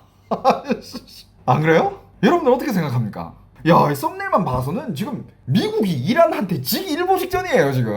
야, 미국이 무슨 뭐 미사일이 다 떨어졌다는 둥, 뭐 더 이상 이란이랑 싸울 체력이 안 된다는 둥, 뭐 미국이 지금 손수무책이라는 둥, 뭐 지금 야, 기사만 봐서는 지금 여러분들 그냥 진짜 전 세계적으로 봤을 때 이란은 지금 전 세계를 상대하고 있어. 그런 느낌이야. 맞잖아요. 이란은 지금 상대하고 있는 게 중동의 주변 국가들, 그 다음에 미국 상대하고 있죠. 그런데 그 상황에서 뉴스에서 얘기하는 거는 마치 지금 이란이 완전 그냥 지금 난리 났어. 이란이 지금 싹 다 이기고 있어 지금. 이란이 전술을 잘 써가지고 값싼 무기들로 하여금 지금 그 비싼 미사일들 다 제거하고 있고 뭐 방공 시스템 다 없애버리고 있고 지금 뭐 이란은 몇천 개 기뢰에다가 몇천 발 이제 뭐 미사일에다가 아직 시작도 안 했다. 야, 시작도 안 했는데 지금 미국이랑 주변 국가들은 비싼 미사일 값 때문에 허덕이고 있다. 야, 이란이 호르무즈 해협 완전 봉쇄해버려가지고 지금 유가 올라가지 지금 그것 때문에 지금 미국 목줄 쪼여오고 있다. 전 세계가 지금 호르무즈 해협 때문에 지금 죽을 맛이다. 이란이 지금 다 컨트롤하고 있어. 이란이 지금 지금 뭐 미국과 전 세계들 상대로 이란이 이거야 지금. 말이 돼요? 오늘 얘기를 좀 해봐야 될 것 같아요. 그리고 지금 이란과 미국의 전쟁에는 절대 빼놓을 수 없는 게 중국이에요. 뭐 저번에도 얘기를 했지만 중국을 빼놓고 얘기할 수가 없어. 호르무즈 해협 심각하지 않나요? 유가 개펑득했는데 만약에 호르무즈 해협이 봉쇄가 됐잖아요. 정말 진짜 말 그대로 봉쇄가 됐잖아요. 유가가 100달러에서 안 멈춰. 200. 물론 지금 여러 가지 상황으로 봐서 환율부터 시작해가지고. 근데 여러분들 환율은요, 지금 한국 환율 얘기하는 거잖아. 왜 한국이 환율 방어 이렇게 안 돼요? 한국 에너지가 없잖아. 일단 지금 중국을 떠나가지고 지금 한국 상황을 얘기하면 한국 지금 상황이 안 좋잖아요. 어떻게 보면 뭐 때문이겠어? 기름 때문이지. 근데 여러분들 미국은요 산유국이에요. 미국은 산유국에다가 미국이 가지고 있는 기름은 어마어마해요. 생산량도 어마어마하고. 호르무즈 해협을 봉쇄를 하잖아요. 이란이 타격이 더 커요. 이란이 타격이 더 크고, 그 다음에 지금 호르무즈 해협은 뉴스에 얘기하는 것처럼 그렇게 봉쇄돼 있지 않아. 오늘 얘기를 다 해볼 겁니다. 그렇게 완전 봉쇄돼 있지도 않고, 그렇죠. 미국은 돈을 벌고 있어요. 물론 미국이 장기전을 원하진 않아요. 미국도 장기전에는 부담이 있어. 하지만 미국도 그냥 종전 끝났어. 끝. 이란 항복. 이것도 너무 빨리 끝나는 것도 원하지 않아. 그냥 적당한 시기에 끝나는 거. 그 시기가 언제냐? 이번 달 말쯤이겠죠. 왜? 이번 달 말에 트럼프, 시진핑 만나러 가야 되니까. 근데 트럼프가 시진핑을 만나러 가기 위해서는 뭘 가져가야 되냐? 협상 카드를 한 보따리를 가져갑니다. 여러분들 작년까지만 해도 트럼프는 시진핑이랑 이 협상을 할 때 딱히 카드가 없었어요. 많아봤자 그냥 관세만 외쳤어. 관세 인상, 관세. 작년까지만 해도. 하지만 이제 트럼프도 미국도 그걸 느꼈지. 이 관세만 가지고는 중국이랑 좀 이게 좀 힘들겠다. 그러면서 이제 약간 휴전을 했잖아요. 무역 전쟁 휴전하자. 휴전하고 나서 트럼프는 뭘 하러 갔습니까? 미국은 뭘 하러 갔어요? 베네수엘라. 그렇지. 근데 베네수엘라 전에 뭘 했습니까? 여러분들 미국은 몇 개월 안에 작년에는 2025년 작년에는 미국은 중국이랑 협상 카드가 딱히 가진 게 없었어. 근데 요번에 3월 말에 트럼프 중국 가잖아요. 진짜 협상 카드 한 보따리 가져갑니다. 그걸 몇 개월 안에 만들었어요. 그걸 몇 개월 안에 만들어서 가는 거야. 뭐가 만들어졌는지, 얼마나 만들어졌는지, 미국이 뭘 준비해서 가는지, 그걸 오늘 얘기를 해볼 거예요. 그리고 여러분들 제가 자꾸 트럼프 이러는데, 여러분들 트럼프도 작년에 국제 정세를 보는 사람들은 작년에 트럼프를 욕을 많이 했어요. 트럼프 너무 병신 같다. 옛날에 트럼프를 칭찬하던 사람들도 작년만큼은 트럼프를 욕했어요. 중국 상대로 지금 뭐 하는 거야? 아무것도 못하고 있다. 하지만 요즘 지금 트럼프가 갔던 행보들, 준비했던 것들, 그리고 3월 말에 잡혀있는 미국과 중국의 회동, 그걸 위해서 미국이 준비한 카드들, 이거 봤을 때 지금 작년에 트럼프를 욕하던 전문가들은 지금 입장이 다 바뀌었어요. 말이 다 바뀌었습니다. 지금 미국을 칭찬하고 트럼프를 칭찬하고 있어요. 칭찬까지 아니더라도 대단하다라는 얘기가 나옵니다. 왜? 아무 협상 카드가 없었는데 몇 개월 안에 미국이 협상 카드를 한 보따리를 들고 가요. 트럼프를 칭찬하고 있다. 트럼프에 대한 여론이 좋다라는 얘기. 이런 얘기 여러분들 처음 듣죠? 왜? 한국 뉴스에서는 그딴 얘기 안 하거든. 한국 뉴스에서는 지금 트럼프 망하기 일보 직전이야. 트럼프 전쟁 준비 제대로 하지도 않고 전쟁 시작했네. 야, 지금 전쟁 체력 딸리네. 미사일 없네. 미국 방공 미사일 무슨 미사일 다 떨어진다. 몇천 발 쏘았다며. 이제 미사일 없네. 하지만 이란은 뭐야? 이란은 지금 지하 벙커에 미사일 쌓여 있어. 걔네들은 싼 미사일만 썼지 막상 고급 미사일은 아직 쓰지도 않았어. 미국 좆됐네. 이런 얘기 많이 들었죠. 여러분들 뉴스를 고지고대로 믿으면서 보지 마세요. 난 그게 너무 싫어. 여러분들 뉴스에 대해서도 의심을 가져야 될 시대입니다. 그리고 한국 뉴스만 보지 말고 미국 뉴스도 보고, 중국 뉴스도 보고, 일본 뉴스도 보고, 중동 뉴스도 보고, 유럽 뉴스도 보고, 전 세계 뉴스를 다 봐야 돼. 그리고 진짜 전 세계가, 왜냐하면 사람마다 입장이 다르거든. 나라마다 입장이 달라. 보는 눈이 다 달라요. 여러분들 중국에서는 어떻게 뉴스하고 있는지 알아? 중국에서는 지금 중국 내부에서는 거의 지금 중국이 이겼어. 전쟁도 아니었는데 중국이 이겼어. 왜? 중국은 이란의 그런 미사일 시스템, 드론부터 시작해가지고 무기를 직접 수출한 것도 있고, 그 다음에 무기 부품들, 그런 것들을 중국이 엄청 수출을 해줬거든, 이란한테. 지금 그런 것들이 이란에서 들어가서 이란에서는 그거를 사용해가지고 지금 미국을 이기고 있으니 그건 중국의 승리와 똑같다, 뭐 이런 뉘앙스의 뉴스까지 나오고 있어. 여러분들 함부로 보면 안 됩니다.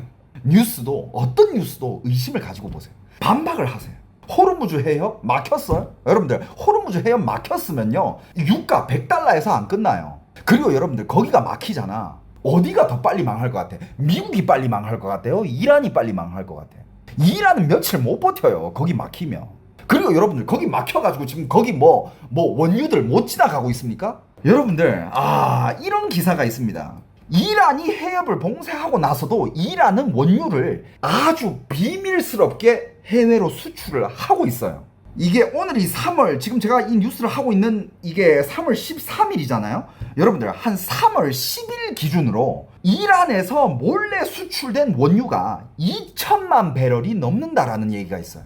그런 건 뉴스에 안 나오죠. 이란이 진짜 야 니 죽고 나 죽고 우리 다 같이 죽자 이거야? 아니야, 이란도 돈이 필요한데 우리 뭐 해협 봉쇄하고 뭐 기뢰 설치하고 거기 해협에서 수출할 거 다 수출하고 있어요. 그리고 배가 아예 못 지나가느냐? 여러분들 제가 찾아봤거든. 보통 평균 호르무즈 해협에 하루에 배가 135척 정도가 지나간대. 지금은 그거보다는 좀 적게 지나가지만 아예 안 지나가느냐? 그게 아니야. 한 100척 전후로 지나간대요. 한 30% 감소했을 뿐이지 배가 아예 못 지나간다? 말 같지도 않은 소리야. 그리고 거기서는 지금 다 편법이 있고 그 해협을 지나가는 방법이 다 있고. 여러분들 거기 진짜 해협에 배 안 지나가는 거 여러분들 봤어? 그냥 뉴스만 듣고 그러는 거 아니야. 그리고 맞아, 이란은 뭐 전쟁하는데 돈 안 쓰나? 오늘 할 얘기가 너무 많아. 이란이 뭐 기뢰 몇천 발에다가 뭐 안에 뭐 고급 미사일 뭐 몇천 발 지하 벙커에 있다며. 미국은 지금까지 몇천 발을 쏘았다며. 그래가지고 미국은 몇십억을 썼다, 몇십조를 썼다, 뭐 이런 기사 나오고 있잖아. 미사일이 이란이 더 많을까? 미국이 더 많을까? 그리고 1년에 국방에 투자하는 돈이 미국은 얼마고 이란은 얼만데. 마치 지금 미국이 못 버티는 것처럼 언제 전쟁 끝내냐고요? 근데 그건 아무도 알 수는 없지만 많은 전문가들이 추론하기는 시진핑 만나기 전에는 일단락하지 않을까라는 추측이 많습니다. 지금 3월 15일이잖아요. 3월 말에 트럼프랑 시진핑 만나기로 돼 있어요. 시진핑이 트럼프 만날 때는 호르무즈 해협 그거 자기가 장악하고 갈 거야. 그리고 여러분들 미국이란 나라는요 지상전이고 뭐 나발이고 그런 거 다 필요 없이 그냥 멀리서 공중전으로만 한 나라를 소멸할 수 있는 나라예요. 미국은 그런 능력을 가지고 있어요. 그리고 여러분들 이란의 지하 벙커에다가 미사일이 많이 있다, 뭐 값싼 드론 아직 많이 남아있다. 여러분들 미국은 살아있는 하메네이도 잡아가지고 하메네이랑 그 밑에 40~50명의 수뇌부들 한꺼번에 매장시켰잖아. 뭐 죽어있는 미사일 못 찾을까? 여러분들 미국은 이란에 미사일 지하기지 벙커 이런 거 찾는 데만 수년 수십 년 동안 돈을 쓴 사람들이에요. 미국뿐만 아니라 이스라엘까지. CIA, 이스라엘은 뭡니까? 모사드였나? 그리고 실제로 그런 기사도 있어요. 이란에 자기들이 가지고 있는 지하 벙커에 많은 무기를 가지고 있다, 그렇게 쳐. 그럼 그 무기를 발사를 해야 될 거 아니야. 미국은 이미 그런 무기를 발사 못하게끔 그 모든 지하 벙커의 그 입구 있잖아, 미사일을 가지고 나오는 입구, 미사일을 가지고 나와야 쏘든가 말든가 할 거 아니야. 거기를 이미 조준하고 있고 나오는 즉시 타격을 할 거다라는 그런 기사도 있습니다. 여러분들 트럼프를 욕하는 사람들도 있고 트럼프를 칭찬하는 사람들도 있다니까. 여러분들 양면을 봐야 돼요. 전 말하지만 저는 트럼프를 칭찬하는 것도 아니고 트럼프를 욕하는 것도 아니에요. 그냥 요즘 나오는 뉴스들이 다양한데 여러분들은 너무 일방적인 뉴스만 보니까 전 오늘 다방면적으로 한번 다뤄볼까 합니다. 그리고 여러분들 그걸 또 아셔야 되는 게, 여러분들 트럼프라서 이란을 때리고 베네수엘라를 때렸다? 아니에요. 그 트럼프랑 붙었던 그 여자 흑인 후보가 누구였지? 해리스. 여러분들 해리스가 올라왔으면 이란 안 쳤을 것 같아요? 해리스가 올라왔어도 이란을 쳤을 겁니다. 왠지 알아요? 안 쳤을 것 같아요? 쳤을 거라고 추측하는 사람들이 훨씬 많아요. 왜냐면 오늘 얘기할 주제인데, 미국이 이란을 치면서 가져가는 이 뭐라 해야 될까? 이득들? 이게 너무 많아. 물론 제가 또 보는 시각이 또 다를 수도 있어요. 여러분들은 제가 보는 시각이 그것도 너무 다른 시각 아닌가? 여러분들 그냥 다양하게 참고하라고 가져온 겁니다. 제가 하는 말이 다 정답이다 이거 아니에요. 절대 아니에요. 하지만 이런 시각의 뉴스들도 있더라 정도는 제가 여러분들한테 전달해드릴 수 있잖아. 맞죠? 여러분들 저를 욕할 필요는 없습니다. 이런 시각도 있고 이렇게 보는 전문가들도 있더라. 오케이? 자, 이거를 어디서부터 얘기를 해야 되냐면 정말 엮여 있는 것들이 많아요. 일단 요거부터 얘기를 해봅시다. 일단 결과적으로 얘기하면 미국이 이란을 때리면서 가져가는 좋은 것들, 가져가는 것들이 이득이 너무 많아. 일거양득이 아니라 뭐 일거오득, 일거육득까지도 가능한 그 정도로 이란을 때리면서 취하는 이득이 많아요. 상상 이상으로 많습니다. 결론은 이거지만 뭐가 어떤 것들이 있느냐. 작년부터 간단히 얘기를 합시다. 작년에 일단 미국이랑 중국은 크게 붙었어요. 미국이랑 중국은 무역 전쟁으로 크게 붙었는데 결과적으로는 우리 잠깐만 휴전하자라고 마무리됐잖아. 작년에는 트럼프 욕하는 사람들이 되게 많았어. 트럼프 이건 뭔 짓거리 하냐. 쟤 너무 뻘짓한다. 중국 상대로 무슨 뭐 관세 어쩌고 저쩌고. 그건 뭐 미국도 당연히 그 타격을 입을 텐데 왜 저러고 있지. 야 저건 뭐 중국한테 먹히지 않는데 이런 시각으로 트럼프를 욕하는 사람들이 많았죠. 미국 자체를 욕했죠. 그런데 이제 휴전을 했잖아요. 휴전을 하고 나서 미국은 그 다음 중국과의 전쟁, 그 전쟁이 그게 뭐 금융 전쟁이든 무역 전쟁이든 뭐든 간에 그 다음 중국과의 부딪힘을 준비를 하는 과정이라고 생각합니다.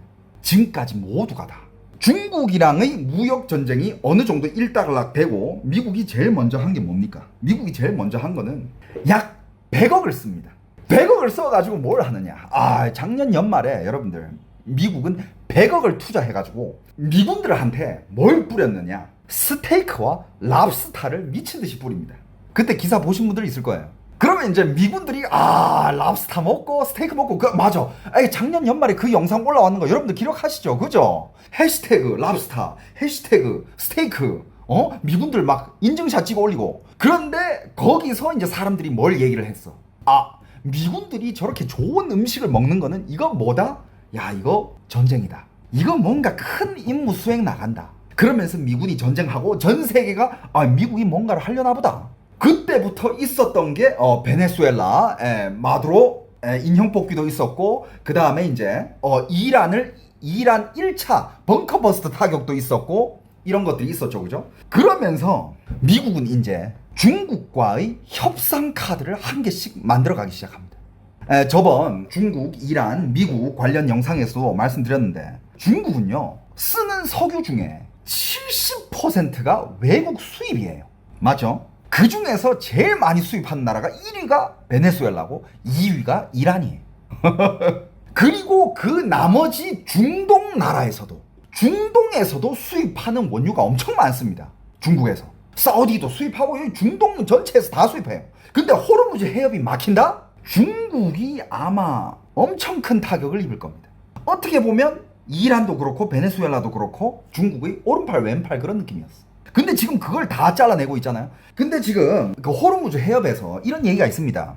이것도 약간 뭐라 해야 될까? 이것도 뒷골목 소식인데 호르무즈 해협은 지금 완전 봉쇄된 게 아니라 중국 국적의 배는 지나갈 수 있다라는 얘기가 있어요.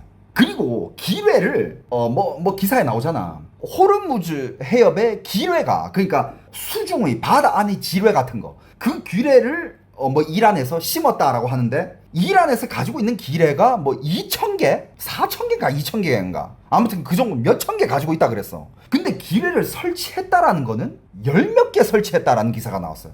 근데 또 막상 이란 측에서는 우리 기뢰 설치한 적 없다라는 기사도 나왔어요. 근데 여러분들 여기서 우리가 주목해야 되는 거는 기뢰를 설치했던 적이 없다라고 발표한 사람이 있는 반면에 기뢰를 설치한 사람이 있고 지금 호르무즈 해협을 봉쇄하는 세력이 있잖아요. 하지만 이란에서는 우리 그거 해협 봉쇄 안 했다. 기뢰 설치한 적 없다라고 하는 무리가 있고 여러분들 이란 안에서도 지금 충돌이 있어요. 이란은 다 똑같은 마음으로 지금 미국이랑 막 죽을 때까지 전쟁을 하는 줄 알아? 아니야. 이란에는 혁명 수비대가 있고 또 다른 파가 있어. 한 파는 미국이랑 좋게 이걸 협상해가지고 해결하고 싶어 하는 거고 한 파는 그냥 죽기 살기로 그냥 전쟁하자 이런 파가 지금 이란 안에서도 의견이 엇갈리고 있어요. 이걸 여러분들이 아셔야 돼. 그래가지고 이란이 뭘 발표했다 그게 다 맞는 게 아니야. 아 근데 충분히 그럴만해. 맞잖아. 한국도 봐봐요. 아 뭐 한국도 정치 얘기를 뭐 예를 들자면 한국도 좌우가 있잖아. 근데 한국은 딱히 뭐 지금 극단적인 상황도 아니야. 하지만 한국도 좌우가 있는데 지금 이란은 굉장히 극적인 상황이잖아. 생사가 걸려있는 상황이야. 이런 상황에서 의견이 안 갈리겠어? 그건 말이 안 되지. 그리고 맞아. 국민들은 또 달라. 국민들은 지금 이란 길거리에서 막 하메네이 죽었을 때 막 춤추고 트럼프 이거 댄스 있잖아. 뜨뜨뜨 이거 챌린지 하고 있어. 다 달라요. 다 달라. 그리고 지금 중동 전체에서도 지금 원유를 감산했다라는 기사 봤죠. 원유를 감산했다라는 게 봐봐. 요 얘기도 해야 돼. 오늘 이야기들이 진짜 약간 좀 뒤죽박죽인데 여러분들 좀 들어보면 여러분들도 그림이 그려질 거야. 재밌어. 이거 진짜 재밌어요. 호르무즈 해협은 완전 봉쇄된 게 아니다. 왜냐하면 이란도 몰래 그 해협으로 원유를 수출하고 있어요. 지금도. 그리고 중국 국적이 달린 배들은 허락을 해주고 지나가게끔 하고 있어. 근데 무슨 얘기가 나와 있냐? 무슨 얘기가 또 나오냐면 거기 지금 기사에는 이런 것밖에 안 나오잖아. 뭐 태국 국적의 선박이 포격당했다. 일본 선적 포격당했다. 뭐 오늘 또 배가 6척이 포격당했다. 근데 여러분들 거기 하루에 지나가는 배가 평균 135척이래. 봉쇄하기 전에. 하지만 지금 봉쇄가 아니라 통제를 하는 정도야. 통제를 하는 정도에서 몇 척이 지나가느냐? 약 30% 축소가 된 100척 전후로 지나가고 있대요. 근데 그 중에서 중국 국적 선박 보내주고 이란 자기들이 원유 수출할 선박은 당연히 보내주겠죠? 그 외에 많은 선박들을 제재를 하고 있지만 자, 이런 뒷골목 소식이 있습니다. 다른 나라 국적의 선박들도 중국 선박인 척 하면서 뒷돈 주고 넘어가고 있대. 여러분들 이런 거 뉴스에 안 나오지? 봐봐 여러분들 만약에 진짜 호르무즈 해협이 완전 봉쇄가 됐어. 아무도 못 지나가. 그럼 여러분들 뭐 기름 가격 지금 $100에서 안 멈춘다니까. 뭐 $100 유조선 공격 받은 거 뭐 하루에 몇 척 공격 받는 거 100척 지나가는데 한두 척 공격할 수 있지. 왜냐하면 이란의 혁명 수비대 얘네들도 보여줘야 되니까. 그러면서 중동에서는 지금 원유를 감산했대잖아.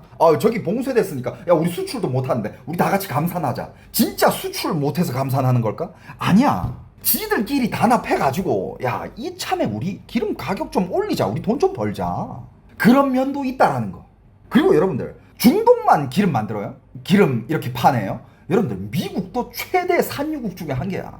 미국 이것도 이따 얘기할 건데 미국에 가지고 있는 오일들 그리고 미국의 정유 회사들 걔네들도 이참에 돈 벌어요. 물론 이게 오래 가면 미국한테도 그게 부담일 수 있어. 하지만 적당히 좀 어느 정도는 미국한테도 이득이에요. 트럼프가 방송에 대고 야 기름값 오르면 미국도 돈 벌어 라고 얘기했는데 많은 사람들이 뭔 개소리냐 막 이렇게 공격하는 사람 있잖아. 그 반대로는 트럼프 말 맞아. 지금 미국 기름 가격 올라가지고 미국 정유회사들 돈 벌고 있는데 그건 맞아 라고 얘기하는 사람도 있어. 여러분들 양면을 봐야 돼. 모두가 다 트럼프를 욕하고만 있지 않아요. 트럼프가 야 원유 가격 올라가지고 지금 미국 기름 팔아가지고 돈 벌고 있다니까? 아예 틀린 말은 아니에요. 여러분들 한국도 엮여 있습니다. 한국 일본도 엮여 있어요. 차근차근 우리 얘기를 해보자. 그리고 아까도 얘기했지만 이란에서 몰래 자기들 원유를 수출하고 있다 그랬잖아. 호르무즈 해협을 통해 가지고. 근데 그걸 미국도 알아요. 미국도 알지만 그냥 못 본 척 하는 거야. 왜냐? 그거 알고 미국이 그거 직접 타격해버리면 그때는 진짜 호르무즈 해협 봉쇄되는 거예요. 그때는 진짜 물가 감당 안 되게 올라간 그건 미국도 원하지 않는 거야. 그래서 지금 미국은요 전쟁 장기화를 원한다도 아니고 그렇다고 해가지고 짧고 깔끔한 자 오늘 전쟁 끝 이것도 원하는 거 아니야. 적정하게 끌면서 벌 거 벌고 이득 취할 거 다 취하고 과시할 거 다 과시하고 내가 쓸 수 있는 정책들 파워들 내가 손 뻗을 수 있는 곳들 이 상황에서 다 세팅하고 적절하게 끄는 거. 언제까지? 많은 전문가들이 추측하기는 3월 말까지 시진핑 만나기 전까지는 끌 것 같다.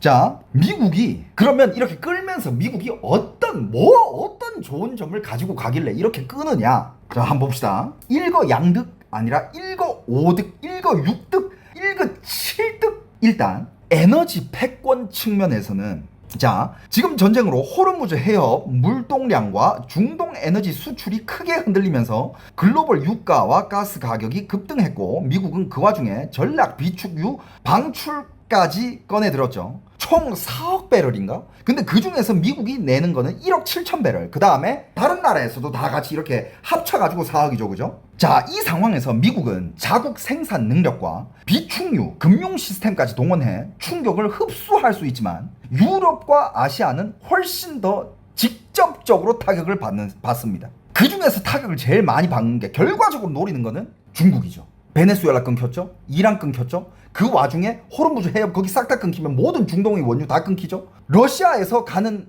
중국으로 가는 원유는 어느 정도 한정적이야. 그걸 중국의 모든 니즈를 다 채울 수 없어. 중국이 타격이 제일 크고 근데 이 와중에 어디도 타격이 있느냐? 한국이랑 일본도 타격이 장난 아니에요. 그러니까 이렇게 되면 미국은 여기서 뭘 얻느냐? 전쟁이 길어질수록 미국은 여기서 위기 관리자라는 역할을 하면서 상대적으로 협상력을 키울 수 있습니다. 미국의 협상력은 막강해져요. 누구한테? 기름이 없는 새끼들한테. 중국뿐만 아니라 한국이랑 일본도 포함돼요. 그러면서 얻는 게, 그럼 자연스럽게 얻는 게 뭐냐? 말 그대로 동맹 통제력 강화예요. 중동 불안이 커질수록 사우디, 걸프 국가, 이스라엘, 유럽, 심지어 동아시아 동맹국들까지 미국 안보 우산에 더 의존하게 됩니다. 실제로 최근 기사들만 봐도 전쟁 종료 조건과 기간을 두고 미국과 이스라엘 사이에 미묘한 온도차가 있다는 거 여러분들 기사 봤죠? 이스라엘은 약간 미국을 안고 전쟁을 더 하고 싶어하고 근데 미국은 너무 길게 우리 부담스러우니까 우리한테 이득도 없고 그렇다고 지금 당장 끝내기로 그렇고 뭐 어느 정도 그러니까 약간 온도차가 있어요. 이런 상황 자체가 미국이 최종 조정자로 남는 구조를 보여주는 거죠. 전쟁이 완전히 끝나지 않고 긴장 상태가 유지될수록 누가 질서를 통제하느냐? 그 답은 결국 워싱턴이 되는 거예요. 그럼 이 트럼프는 동맹 통제력이 더 높아지죠. 이따가 어떻게 높아지는지도 얘기 나올 겁니다. 그리고 또 뭘 얻어가냐? 이게 지금 미국이 다 챙겨가는 것들이야. 또 뭘 챙겨가느냐? 중국 압박 카드. 자, 중국은 원유 수입 의존도가 굉장히 높습니다. 그리고 중동발 에너지 충격이 길어질수록 제조업 원가, 물류, 환율, 경기 불안 요인이 커지죠. 반면 미국은 산유국이기도 하고 달러 안전자산 효과도 누릴 수 있고 실제로 이번 충돌 이후에 시장에서는 달러 강세와 위험자산 약세가 동시에 나타나고 있는 상황이죠. 미국 입장에서는 직접 중국을 때리지 않고도 중동 긴장을 통해 중국 경제에 간접 압박을 넣는 효과가 생길 수 있는 상황이에요. 지금 시진핑은 여러분 오늘 이 방송이 끝나면 미국이 진짜 중국과의 어느 정도의 협상 카드를 가지고 중국으로 갈 건지 다 얘기해 드릴 거거든. 진짜 작년에는 협상 카드가 관세밖에 없었어요. 중국은 그래 관세 올릴 거면 올려. 야, 우리가 버티지 뭐. 야 니들도 물가 오를 거 아니야. 뭐 배째 이런 거였잖아. 작년에는 관세밖에 없었지만 올해는 이 짧은 몇 개월 안에 미국은 진짜 카드를 한 보따리를 들고 갑니다. 자, 그리고 또 미국이 뭘 가져가느냐? 미국은 또 국내적으로 챙겨가는 게 또 뭐가 있냐면 국내 정치적으로는 결집 효과를 노릴 여지가 있죠. 외부 전쟁은 대통령에게 단기적으로 강한 지도자 이미지를 줄 수 있죠. 근데 지금 뭐 기사적으로는 미국이 어떻게 지금 유가가 올라가고 물가가 오를 거고 지금 미국 내부에서도 공화당이 있고 민주당이 있잖아. 서로 공격하고 그런 상황인데 트럼프는 계속 던지죠. 전쟁.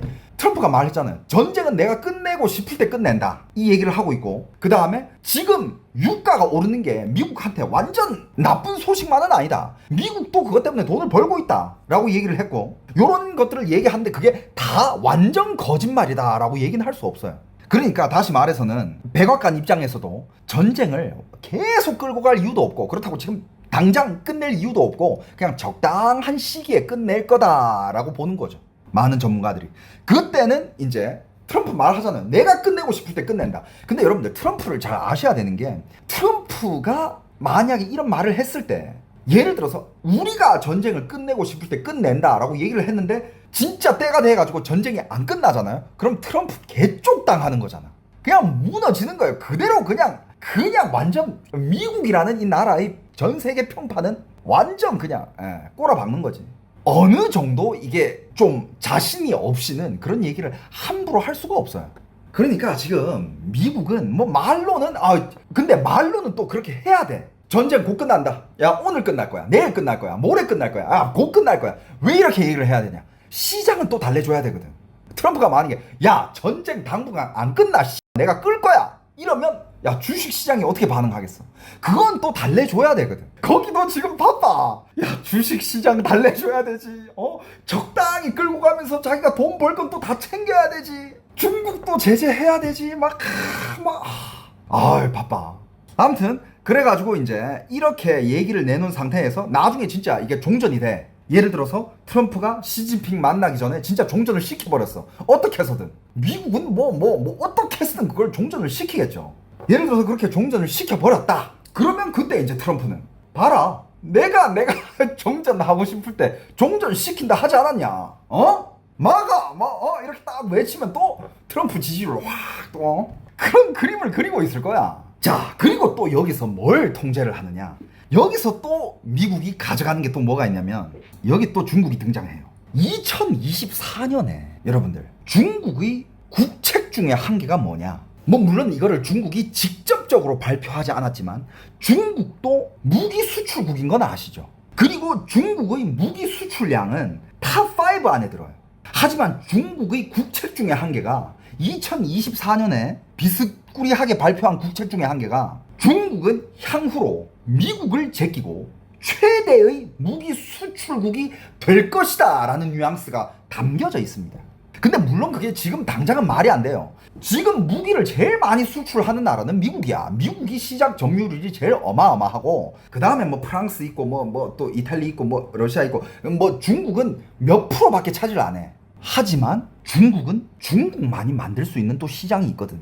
그리고 중국은 한번 계획을 세우잖아. 국책을 세우면 이거 우리 몇 년 안에 중국은 그런 게임 아니에요. 중국은 100년 계획이야. 맞아요. 여러분들 요번에 그 먹통이 된 이란이 대거로 사들였다가 먹통이 된 그 중국 무기들, 그래도 중국은 그 무기를 판 거잖아. 어떻게 해서든 팔았잖아. 그리고 여러분들 무기를 직접 수출하진 않지만 지금 이란에서 쓰고 있는 드론 무기들 그거 다 중국 부품이야. 그거 다 중국 부품입니다. 그리고 또 지금 중국에서 이란으로 뭘 수출하고 있습니까? 여러분들 무기 중에 여러분들 짭퉁, 방금 여기 중국 그 무기들 다 짭퉁. 여러분들 짭퉁도 무기야. 이란에서 말 그대로 중국이 짭퉁 무기를 사들이고 있어요. 그 짭퉁 탱크, 짭퉁 헬기 이런 거를 사들여가지고 그걸 세팅을 해놔. 지상에다가. 미국이 그게 진짜 무기인 줄 알고 미사일로 타격을 한다니까? 그러면 미사일 낭비시키는 거 아니야. 우리는 짭퉁 무기인데 실제로 수입을 한다니까? 여러분들 거짓말일 것 같지? 자, 적벽 대전이야. 여러분들 적벽 대전 얘기. 여러분들 적벽 대전 때 제갈량이 어떻게 그 부족했던 화살을 한 방에 마련했습니까? 짭퉁 사람으로 마련한 거야.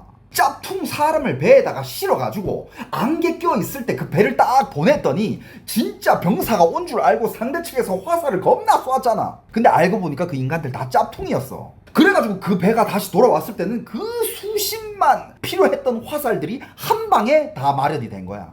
그 화살을 재사용해가지고 싸웠어. 비슷한 맥락이야. 짭퉁 무기 얼마 안 해. 짭퉁이니까. 근데 그 짭퉁 무기를 지상에다가 이렇게 세팅해놨을 때 위성으로 봤을 때는 진짜처럼 보여. 구분이 잘 안 가거든. 그때 미사일로 딱 타격하면 미사일은 겁나 비싸잖아. 한 발에 막 몇십억, 몇백억, 몇천억도 하잖아. 그런데 그 짭퉁 무기는 몇십만 원?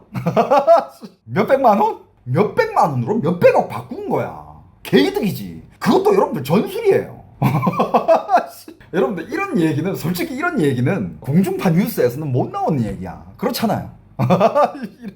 중국이 그렇게 최대의 무기 수출국이 되고자 100년 계획, 장기 계획을 세웁니다. 그러면서 파키스탄 맞죠? 인도랑 붙었던데 파키스탄에다가 중국 무기를 많이 수출했고 그 다음에 이란에도 중국 무기를 많이 수출했고 하려고 했어. 그게 언제냐면 중국의 대규모 무기 수출 계약이 2월 달에 기사가 났었습니다. 로이터 통신에서 2026년 2월 24일 이란이 중국산 CM302 초음속 대함 미사일 구매 근접했고 협상이 거의 마무리 단계였다라고 보도가 나왔어요. 하지만 수량과 금액, 인도 시점 이런 거는 확인된 바가 없다. 중국이랑 이란 이런 무기 거래하는데 걔네들이 그걸 왜 밝혀? 절대 안 밝히지. 대규모 무기 계약이 임박했고 그것도 어떻게 보면 겸사겸사 미국이 이란을 치면서 중국의 무기 수출 통로도 함께 막았다라는 분석이 있어요. 물론 중국 정부에서는 우리 이란한테 무기 팔려고 하지 않았다라고 강력하게 부인을 합니다만 미국에서는 이미 협상이 끝냈고 무기가 곧 인도될 것이었다라는 기사가 나왔습니다. 근데 여러분들 여기서 또 우리가 짚고 넘어가야 될 게 중국 정부에서 그 기사가 나오자마자 바로 중국 외교부에서 그걸 반박을 했어요. 그걸 중국에서 뭐라 그래요? 피야오. 한국어로 말하면 팩트체크. 근데 제 기사, 제 뉴스 오래 보신 분들은 아실 거예요. 중국이 팩트체크를 했다? 그러면 그 기사는 사실이야. 반대로 봐야 돼. 뭐 말인지 알죠? 중국 외교부 대변인 마오닝은 3월 2일 정례 브리핑에서 이란의 CM302 구매설에 대해 그 보도는 사실이 아니다 라고 공개적으로 발표를 했습니다. 그 뜻은 즉 사실이다. 물론 이거는 확인된 바가 없어요. 하지만 진짜 뒤돌아보세요. 중국이 가짜라고 했던 것은 보통 다 진짜였고요. 중국이 진짜라고 했던 것은 보통 다 가짜였습니다. 코로나 터졌을 때 우한 봉쇄? 야 무슨 얘기냐, 우리 봉쇄 안 했다. 나중에 터졌는데 봉쇄 다 했죠. 여러분들 제 옛날 뉴스들, 중국 관련된 뉴스들 보시면 중국에서 팩트 체크했던 거 팩트가 아니었던 것들 겁나 많습니다. 자 여러분들, 지금 중국과 러시아가 과거 이란의 군사 능력 구축에 도움을 줬어요. 하지만 이번 전쟁에는 직접 개입은 자제하고 있지. 걔네들도 눈치 보는 거야. 왜냐하면 그렇게까지 진짜 직접적으로 전쟁에 참여하면 그건 진짜 다 같이 죽자는 것도 아니고, 그리고 지금 그 정도로 흘릴 피도 없고. 하지만 지금 만약에 미국이 이란을 이렇게 치고 있으면서 미국이 지금 이란을 치는 최종 목표 중에 한 개가 뭐냐면, 이란을 향후 30년 혹은 50년 정도 동안은 다시는 미사일이고 무기고 나발이고 제조조차도 하지 못하게끔 파괴할 거다라는 분석이 있습니다. 근데 그렇게 돼야만 중국이 이란에다가 무기 수출을 못해요. 왜냐하면 여러분들, 무기를 수출한다는 것 자체가 그냥 무기 이거 너희들 사갈 거야? 그래, 우리 이렇게 팔아줄게, 끝, 이게 아니야. 중국이 이란한테 무기를 팔든 혹은 그 무기에 들어가는 부품을 팔던 간에 그걸 한번 넘기는 순간 그거는 이제 이 나라와 이 나라는 거의 진짜 반영구적으로 엮이게 되는 거야. 왜냐하면 그 무기는 중국 시스템일 거고 그 부품들도 중국의 뭔가 이런 쓰는 체제에 중국의 이런 부품이라든지 유지 체계라든지 이런 것들이 다 있을 거 아니야, 시스템들이. 그걸 중국이 또 이란한테 알려줘야 되고, 그 다음에 이란이 또 그걸 배우면 그건 이제 어떻게 보면 향후 정말 오랫동안 엮이게 되는 거거든. 그거 자체도 미국이 막으려는 목적이 있어요. 그리고 요번에 미국이 이란을 때리면서 중국에서도 수많은 이란의 피난자들이라 해야 되나? 그러니까 이란에도 중국인들이 엄청 많았었어. 그 중국인들 다 데려왔거든. 근데 그 중국인들이 왜 이란에 있겠습니까? 대부분은 중국이 이란에게 구축해준 무기라든지 혹은 어떤 시스템이라든지 감 시스템, 방공 시스템, 이런 것들이 기술자들을 거기 파견해가지고 상주하고 있는 그런 기술자들도 되게 많았다고 합니다. 그러니까 만약에 중국이 이 이란 시장을 뚫어가지고 중국이 이 이란 시장한테 인터넷, 국민들 감시체계, 방화벽 이런 거는 중국이 다 세워줬잖아요. 그 후에 이제 무기체계까지 다 이렇게 잡아주잖아. 그럼 중국이랑 이란은 중국은 계속 이란으로 무기 수출을 할 거고 중국의 무기 수출의 그 점유율은 점점 높아질 거예요. 미국은 그걸 원하지 않습니다. 이미 중국이 무기 수출국 탑5 안에 들어. 근데 중국은 이거를 100년 계획을 세우잖아. 지금은 무기 시장 점유율이 5%지만 이걸 6% 만들고 8% 만들고 이란 끌어안고 10% 만들고 또 주위에 어떤 나라 끌어안아가지고 15% 만들고 아프리카 끌어안고 20% 30% 만들고, 이게 시간이 지나면 가능하겠지. 왜냐? 중국은 100년 계획을 세우니까. 미국은 중국의 그런 100년 계획에 이미 당해봤어. 옛날에 중국은 미국 사장님들, 한국 사장님들 오셨어요? 우리한테 맡겨주세요. 우리가 다 만들어줄게요. 이런 공장 나라가 더 이상 아니야. 옛날에는 그런 공장 나라였지만 얘네들이 야심을 가지고 수십 년 동안 준비해가지고 쌓아가지고 이제 달러 패권에 도전을 하고 기술 뭐 이런 거에 다 도전을 하고 있으니까 미국은 얘네들 가만 놔두면 안 되겠다라는 걸 이미 깨달았지. 그래가지고 이런 무기 점유율 시장, 중국이 만약에 무기 점유율이 더 커지면 그거는 미국한테는 최악인 거죠. 왜냐? 무기 시장은 미국이 제일 대빵이거든. 장악하고 있고. 중국이 그런 가능성이 단기간 안에는 없겠지. 하지만 중국은 100년 계획을 세우잖아. 이거 가만 놔두면, 이거 뿌리를 놔두면 뿌리는 자라잖아요. 이거 새싹 트겠다. 뿌리까지 뽑아버리려 하는 거야. 그러니까 이것도 미국이 얻어가는 이익으로 카운트가 됩니다. 딱 간단하게 얘기하면 미국 입장에서 이란을 치면서 중국의 대이란 군사협력 확대를 선제적으로 끊는 효과를 가져가는 거예요. 이러면서 중국의 무기 수출까지 막아버리죠. 자, 여러분들 SIPRI 기준 2021년부터 2025년 사이 세계 무기 수출 점유율은 미국이 42%입니다. 그리고 프랑스가 9.8%, 러시아가 6.8%고 독일, 그리고 중국이 5.6%로 탑5 안에 들어요. 5위권이야. 이것도 어마어마한 거거든. 이게 만약에 중국이 이란을 끌어안고 다른 나라 몇 개 더 끌어안아가지고 중국 무기를 수출하게 된다? 그럼 중국의 무기 수출 점유율은 더 높아질 거 아니야. 미국은 절대 그걸 원하지 않아요. 그럼 중국이 더 큰 위협이 될 거니까.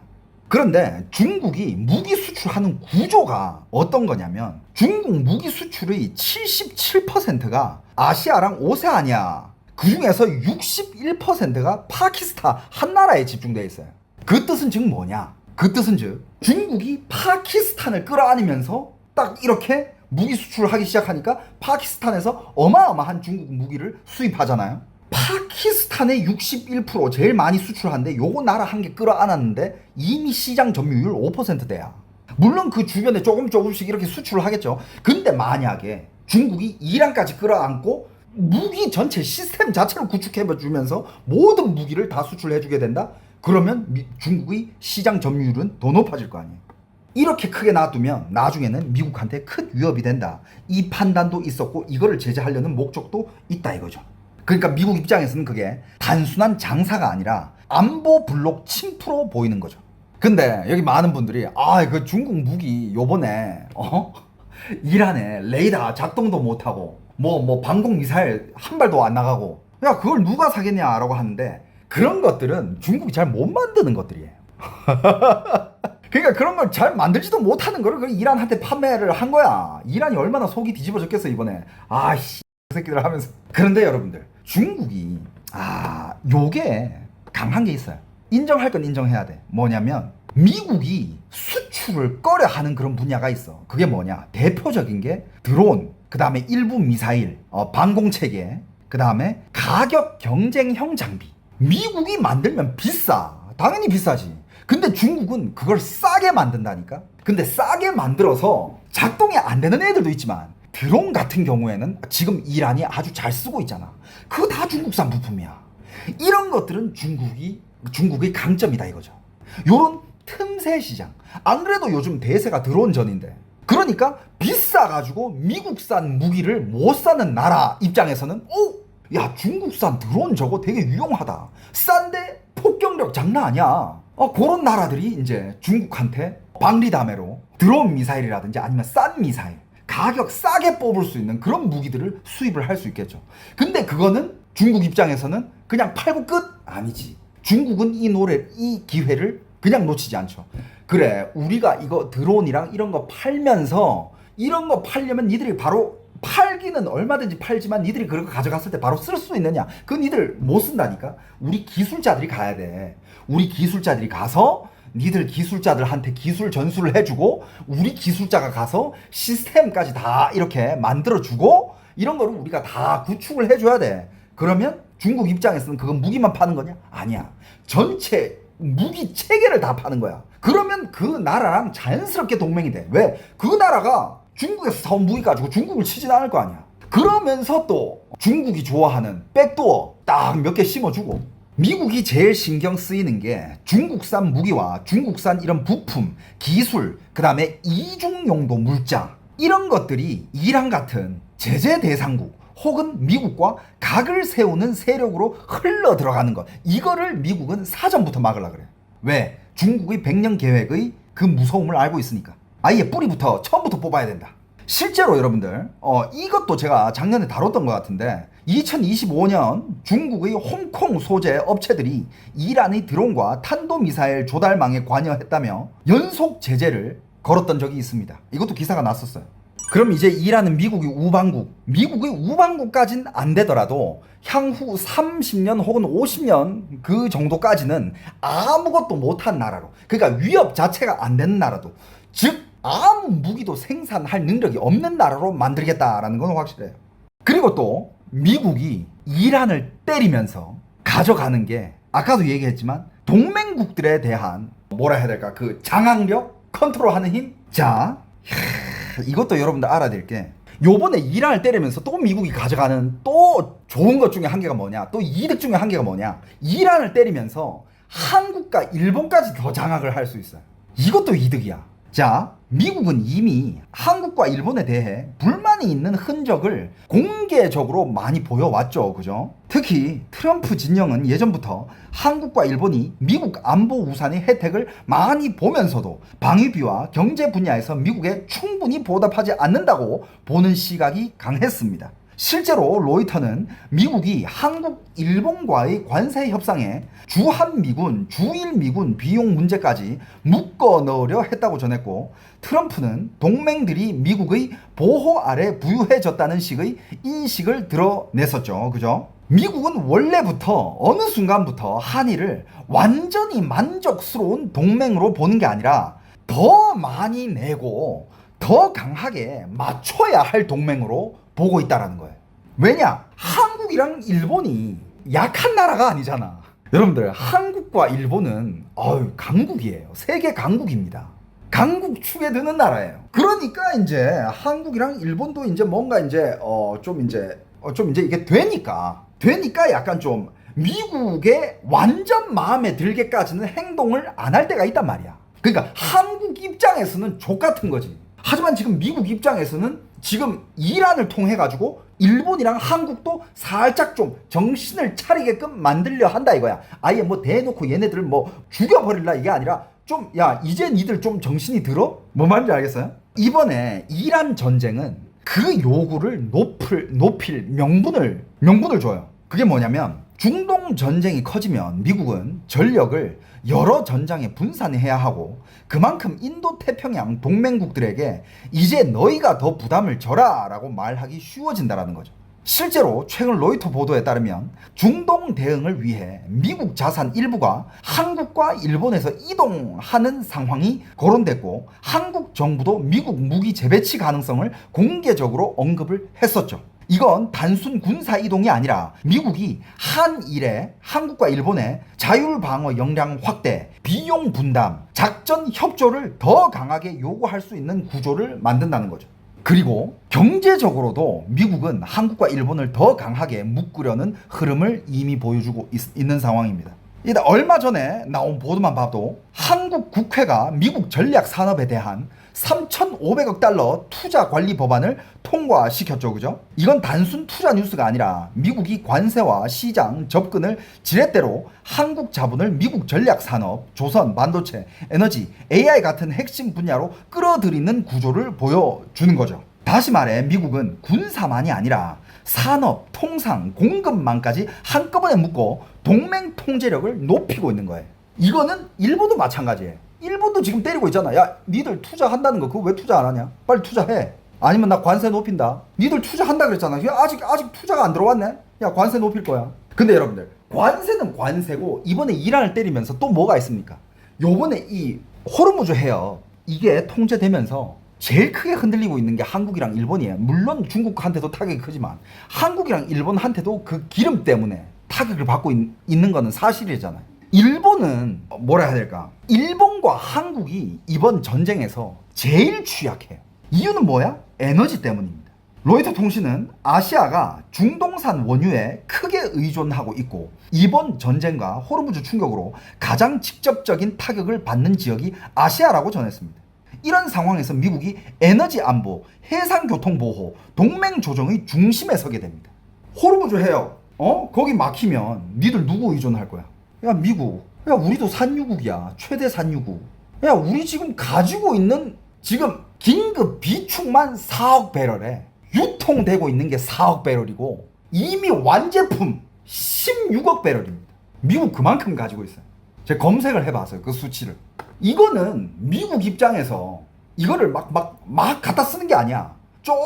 조금씩 그냥 보태 쓰면서 그냥 유가를 적당히 조절하게 쓰면 얘네들은 이 정도 가지고 있으면 엄청 오랫동안 버틸 수 있어요. 근데 한국이랑 일본은 줬대는 거예요. 안 줬대려면 어떻게 해야 돼? 미국한테 잘 보여야지. 그럼 미국 입장에서는 야, 봐. 니들 나 없으면 안 되지? 야, 정신 차리란 말이야. 이렇게 되는 거야. 미국 입장에서는 트럼프 이렇게 한국한테 이렇게 얘기할 수 있어. 야, 트럼프가 이건 미국 입장을 얘기하는 거야. 야, 내가 한국 갔을 때는 나한테 왕관 씌워주더니 내가 가니까 뒤돌아서자마자 니 가서 시진핑이랑 셀카 찍고 앉아있어? 이거 지금 한국 노선 뭐하네 이거. 미국 입장에서는 충분히 꼴보기 싫을 거란 말이야. 뭔 말인지 알겠어요? 한국은 지금 뭐 실리주의 한국 입장에서는 좋지. 여기서도 돈 벌고 저쪽에서 돈 벌고 중국에서도 돈 벌고 미국에서도 가져올 거 다 가져오고 여기서도 돈 벌고 꿈 같은 얘기잖아. 미국은 그걸 옛날부터 마음에 안 들어 하고 있었어. 한국 입장에서는 좋지. 얼마나 좋겠어. 우리가 여기랑도 잘 지내고 저기랑도 잘 지내고 여기도 벌고 저기도 벌고 저기도 수출하고 여기도 수출하고 그러니까 이번 이란 전쟁을 통해 가지고 미국이 한국 상대로는 방위비 분담, 대중국 노선의 애매함, 무역 흑자, 산업 정책, 미국 요구에 비해 덜 과감한 전략적 정렬 같은 불만을 표출하면서 그걸 바로 잡으려고 할 수 있죠. 왜? 에너지라는 카드를 가지고 있으니까. 한국은 에너지 없으면 어떡할 거야? 환율, 물가 다 방어 안 되는데 어떡할 거야? 이런 것도 있어. 안 그래도 지금 미국은요, 중국으로 갈 때 협상 카드 중에 대만이 한 게 있습니다. 대만을 어떻게 할지. 왜냐하면 지금 대만이 미국에서 무기를 수입하려고 그러는데 이미 물량은 준비가 되어 있고 트럼프가 오케이만 딱 사인하면 그 무기 대만으로 갑니다. 하지만 지금 트럼프는 오케이 사인을 아직 안 하고 있어요. 왜? 시진핑 만나가지고 어떻게 나 오케이 사인해 말어. 이것도 협상 카드거든. 그런데 미국 입장에서는 아니 우리도 지금 대만은 협상 카드로 쓰려고 지금 이렇게 살살 이렇게 안 달라게끔 하고 있는데 갑자기 한국 대통령이 중국 가가지고 단독 인터뷰하면서 중국의 하나의 중국 원칙을 지지한다. 대만은 중국 거다. 이러고 있으니까 트럼프 입장에서 저 뭐지? 그렇게 안 입고 볼 수도 있단 말이야. 대만도 울고 겨자 먹기 하는 거라고요? 안 사면 어떡할 거야? 대만이 미국 무기 안 사면 어떡할 거냐고. 뭐 뭘로 싸울 건데 그러면? 대만이 무기를 만들어요? 못 만들어. 그럼 뭐 중국 무기 살 거야? 그럼 뭔 말이야? 그게 말도 안 되는 거잖아. 울며 겨자 먹기로 사는 게 아니라 대만은 필요해요. 그러니까 미국은 아마 요번 이 이란 전쟁으로 이 에너지라는 카드를 손에 쥐고 한국에는 이런 거를 요구할 거고, 일본에는 방위력 증강 속도는 빠르지만 여전히 미국이 원하는 수준의 부담 확대와 역할 분담, 대중국 대만 문제에서의 실행력, 통상 문제를 둘러싼 줄다리기 같은 불만을 제기할 수 있는 거죠. 심지어 이런 기사까지 나왔어. 일본에서 파병 하느냐 안 하느냐. 이 기사 봤죠? 근데 일본에서는 우리 파병 안 할 거다라고 얘기를 했지만 그런 얘기가 왜 나오겠습니까? 만약에 이 상황에서 그럼 지금 여러분들 그냥 닥치고 한국 지금 기름 없으면 안 돼. 맞잖아요. 근데 만약에 미국 입장에서 한국 파병 좀 해주라. 뭐 물론 그걸 뭐 쉽게 그렇게 얘기하진 않을 것 같지만 예를 들어서 한국 파병 좀 해라 하면 어떻게 해야 돼? 일본은 약간 그런 게 있어. 표면적으로는 노선이 확실해. 뭐 중국 배제하고 뭐 트럼프 미국 딱 이렇게 하고 있지만 딱히 실행하는 게 없다 이거야. 이게 미국이 일본에 대한 불만이에요. 근데 예를 들어서 지금 여기 채팅창에도 아니 미국 그냥 무시하면 되는 거 아니냐. 여러분들 지금 한국은 미국이랑 등을 지거나 혹은 미국이랑 멀어졌을 경우 이득이 하나도 없습니다. 그리고 한국은 바로 망해요. 진짜 말 그대로 바로 망합니다. 그 정도예요.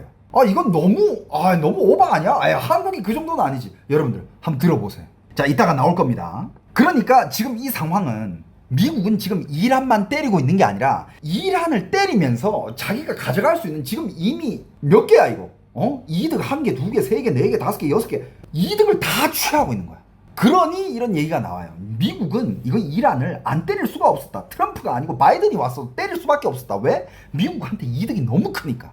그러니까 전쟁이 길어지면 길어질수록 한국과 일본한테도 청구로서를 들이밀 수도 있고 그러면서 이제 방위비 더 내라. 미국 산업에 더 투자해라. 중국과는 더 선을 그어라. 중동 리스크도 같이 부담해라. 미국은 전쟁을 통해 적을 때리는 동시에 동맹까지 다시 줄을 세우고 있는 거예요. 그건 아시아뿐만 아니라 중동도 마찬가지야.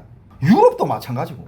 자, 여기서 얘기를 해야 될 게 또 뭐냐면 여러분들 무기 수출에 대해서 방금 살짝 얘기를 했잖아. 일단 무기 수출 시장, 무기 판매 시장에서 미국이 제일 큰 퍼센테이지를 가지고 있고 여러분들 지금 이거는요 채팅창에서 여러분들 그냥 국제 정세, 정치 이런 거는 감정을 실으면 안 돼. 그냥 있는 사실 그대로 봐야 돼. 내가 지금 뭐 트럼프 찬양하고 미국을 빨아주는 거 이런 게 아니라니까. 그런 게 아니야. 그냥 사실 팩트예요 여러분들.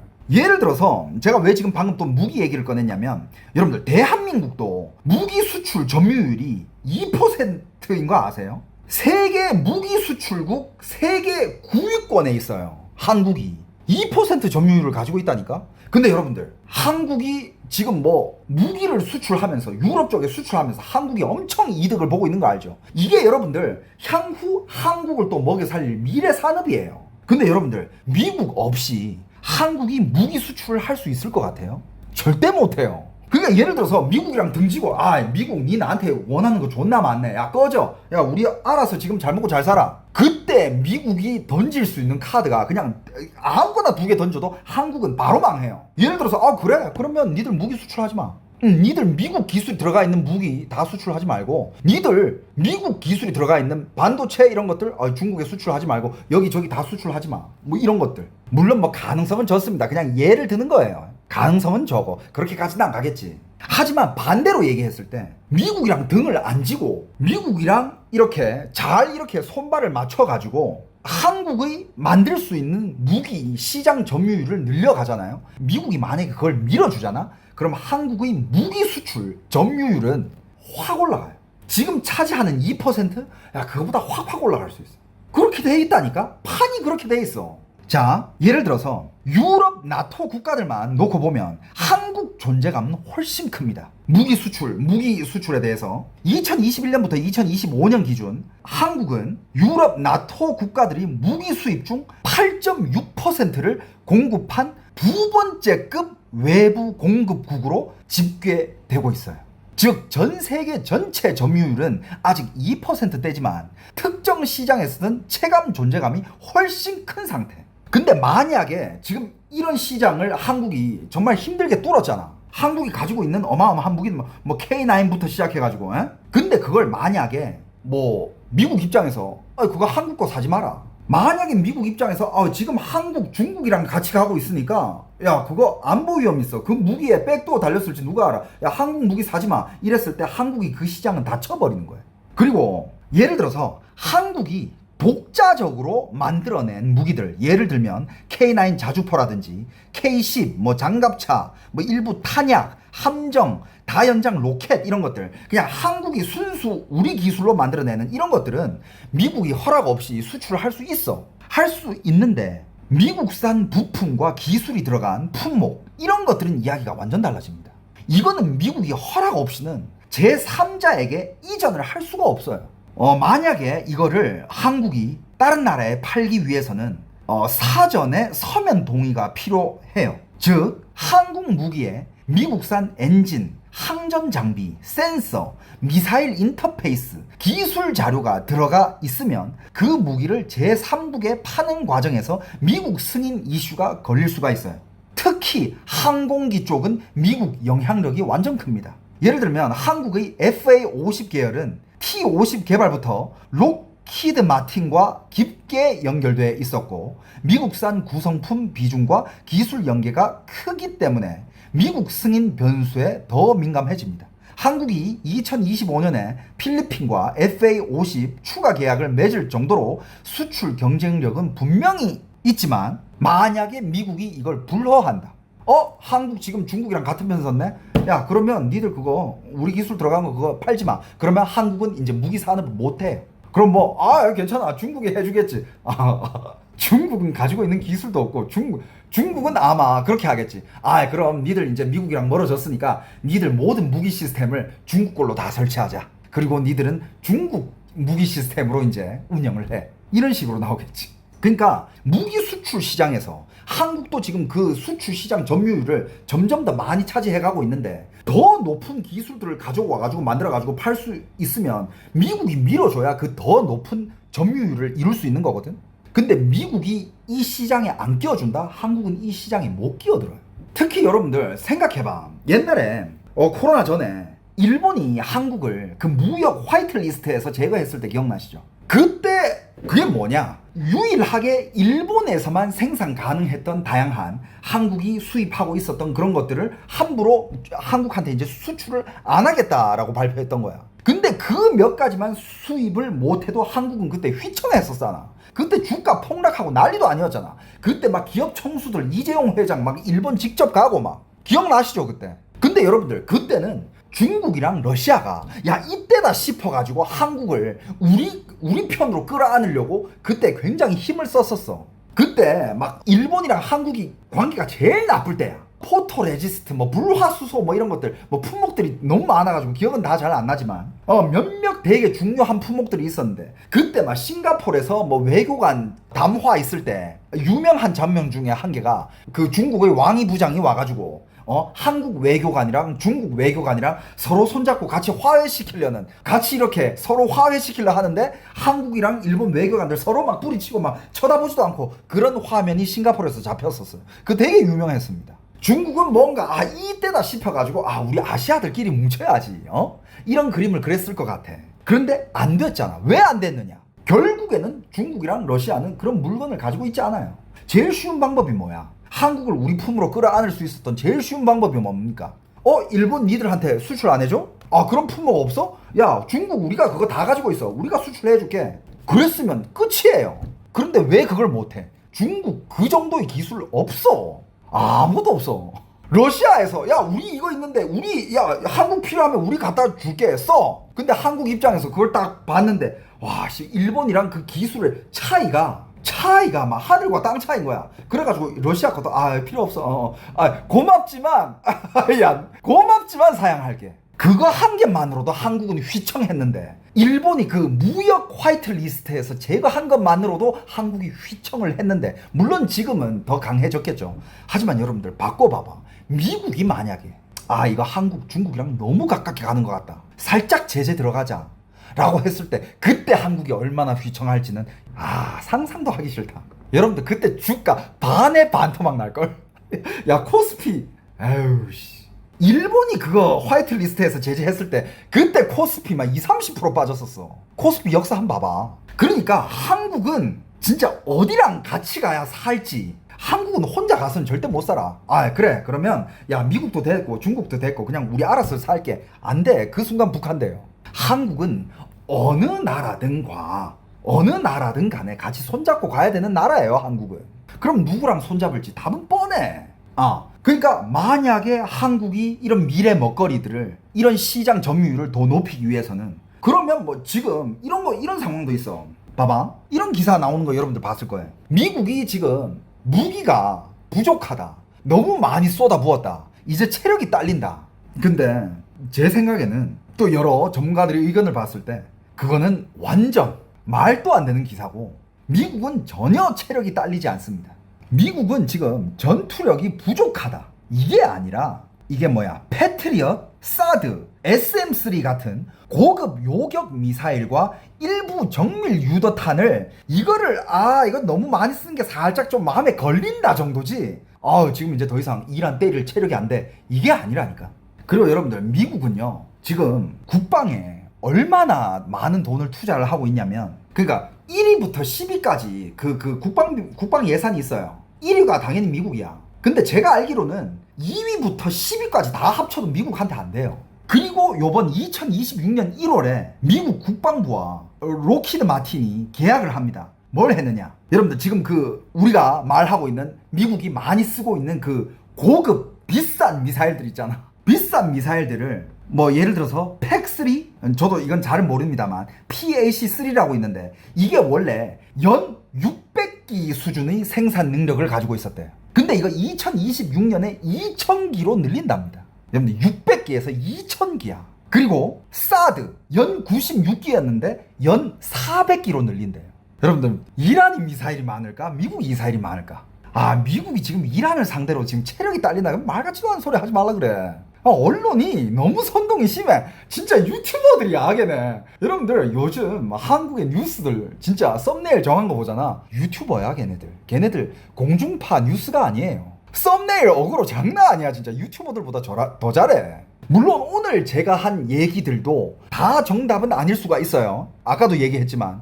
하지만 여러분들 너무 한국 기사만 보지 말고 뭔 일이 일어나도 이 양면성을 한번 보라니까. 자, 그렇다면 이거를 다 종합해 봤을 때 그럼 한번 이렇게 딱 한번 정리를 해보자. 자, 그럼 이제 뭐 많은 전문가들이 이렇게 예측을 합니다. 시진핑과 만나기 전에 미국은 이 이란과의 전쟁을 마무리를 할 거고 호르무즈 해협을 완전히 장악을 할 거다. 이렇게 다들 추측을 해요. 그럼 그 상태에서 이제 3월 말에 트럼프가 시진핑 만나러 가잖아. 시진핑이 무슨 카드를 가지고 간지 알아요? 작년에는 카드가 관세 정도밖에 없었어. 올해는 진짜 한 보따리를 들고 갑니다.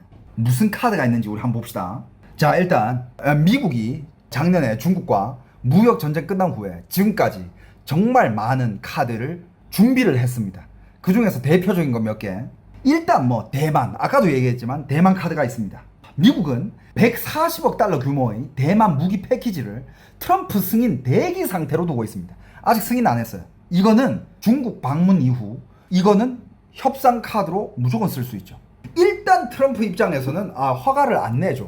그 상태로 이제 중국에 간다. 그럼 시진핑한테 어떻게 내가 이거 허가를 내줄까 안 내줄까? 그럼 내가 허가를 안 내주던 대신 넌 나한테 뭘 해줄 수 있어? 이게 협상 카드잖아요, 그죠? 자, 그리고 또 만든 카드 중에 한 개가 파나마 문화도 있어. 파나마 문화도 있고 그 다음에 베네수엘라 원유. 베네수엘라 원유는 이제 중국으로 안 들어가고 있어요. 그러면 중국은 어떻게 해서든 중국도 원유가 필요할 거 아니야. 그럼 중국 입장에서는 베네수엘라 원유가 그만큼 못 들어오는 한 뭔가 원유를 수입해야 될 거 아니야. 그럼 미국 입장에서는 어떻게 하느냐? 그러면 니들 미국 원유 수입해라.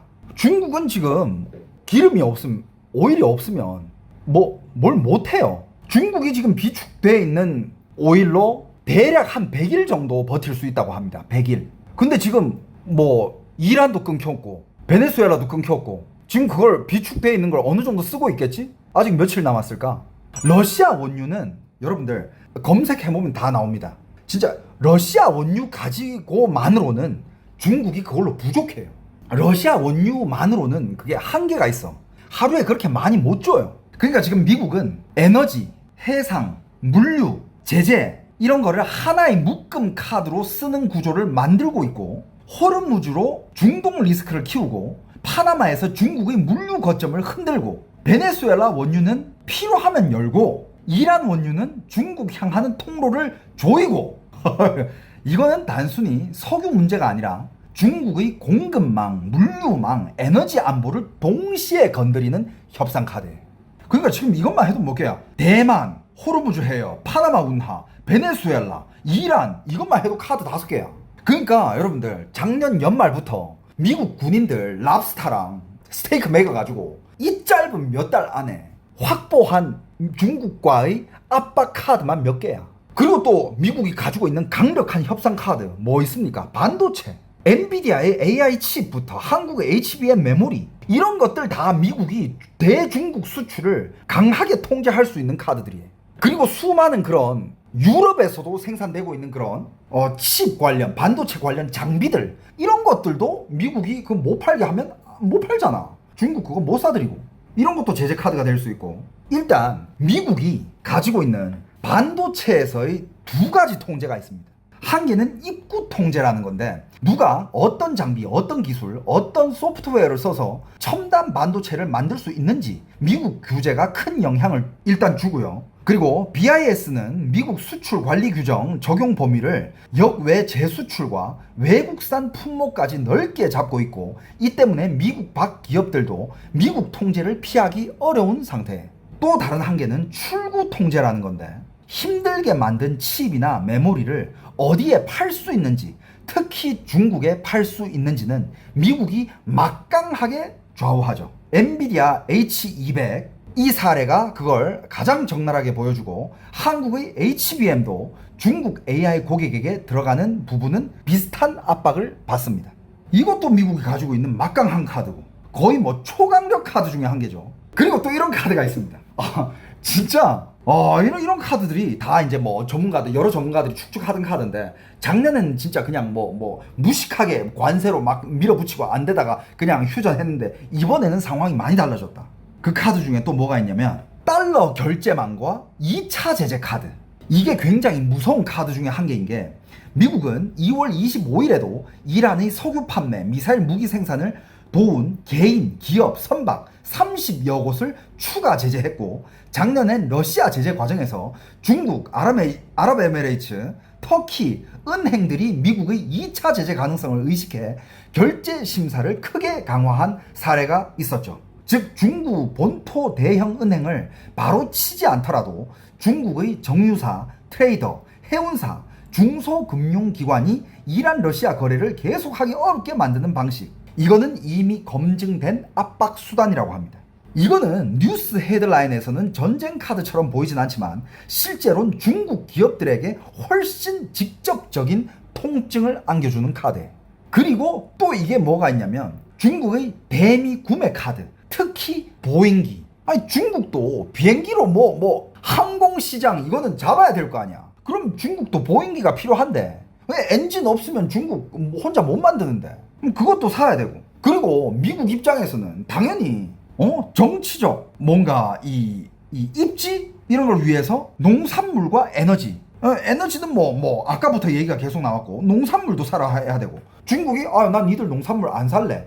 그건 이제 말이 안 되죠. 그러면 이제 미국에서는 니들 그거 안 사면 뭐 제재하고 이거 제재하고 저거 제재하고. 그러니까 카드가 작년이랑 상황이 많이 달라졌어. 또 미국이 중국한테 제재할 수 있는 게 들이댈 수 있는 카드가 유학생. 이거는 길게 봤을 때 중국한테는 굉장히 큰 타격입니다. 왜냐하면 중국이 발전하기 위해서는 중국의 인재들을 미국으로 유학을 보내야 되거든. 근데 지금부터 중국 유학생 안 받는다? 그러면 그런 앞서가는 최신 기술들 AI든 뭐든 지금 미국이 잡고 있는 그런 최신 기술들은 누가 배워와? 이건 장기 제재로 이어졌을 때 중국이 굉장히 두려워할 수 있는 카드 중에 한 개. 그리고 또 중국의 그런 고위 간부들, 부자들은 자기 2세를 미국으로 유학 보내가지고 그 2세 통해가지고 자금 세탁도 해야 되는데 그걸 막아버린다? 그것도 협상 카드로 등장할 수 있죠. 그리고 지금 많은 사람들이 알고 있는 거는 그거 AI 칩 제재. 그러니까 엔비디아 칩 미국이 중국한테 수출 안 하면 그거 끝이야. 이게 이제 대부분 사람들이 이제 기사로 많이 기사화돼 가지고 알고 있는 건데 더 딥하게 들어가면 AI 칩을 넘어가지고 AI 인프라 허가권 이것도 굉장히 큰 중요한 협상 카드가 될 수 있습니다. 지금 논의 중인 미국 규칙은 단순히 중국의 엔비디아 칩을 못 팔게 하는 수준이 아니라 동맹국이나 제3국도 대량 AI 칩을 받으려면 미국 내 투자나 보안 보장을 제공해야 할 수 있다는 방향. 즉 미국은 이제 칩 한두 개를 통제하는 게 아니라 누가 어디에다가 데이터 센터를 짓고 누가 어느 수준의 AI 컴퓨팅을 보유할 수 있는지를 허가하는 쪽으로 가고 있어요. 이게 현실화되면 중국은 직접 수입이 막히는 것뿐만 아니라 우회 경로와 제3국 경로도 훨씬 좁아진다는 거예요. 그리고 또 무슨 카드가 있냐면 이것도 오일 관련된 건데 이게 아까 제가 잠깐 얘기한 건데 좀 이렇게 약간 거꾸로 생각하면 예를 들어서 야 니들 기름 없지. 이란 지금 끊었고 베네수엘라 끊었으니까 니들 기름 없지. 이거랑 비슷한 맥락인데 뭐냐면 이건 로이터에서 보도를 한 건데 미국은 중국이 러시아, 이란산 원유를 덜 사도록 요구하는 방안을 검토 중입니다. 이게 왜 강하냐면 단순히 중국의 에너지 비용 문제만이 아니라 이란과 러시아의 전쟁 자금줄까지 동시에 건드리기 때문이죠. 그게 이제 이란은 끝나고 이제 러시아 차례죠, 그죠? 그러니까 미국은 이 이란 전쟁 하나로 에너지 가격과 해상로만 만지는 게 아니라 중국이 누구 원유를 사는지까지 협상 테이블에 올릴 수 있는 상태입니다.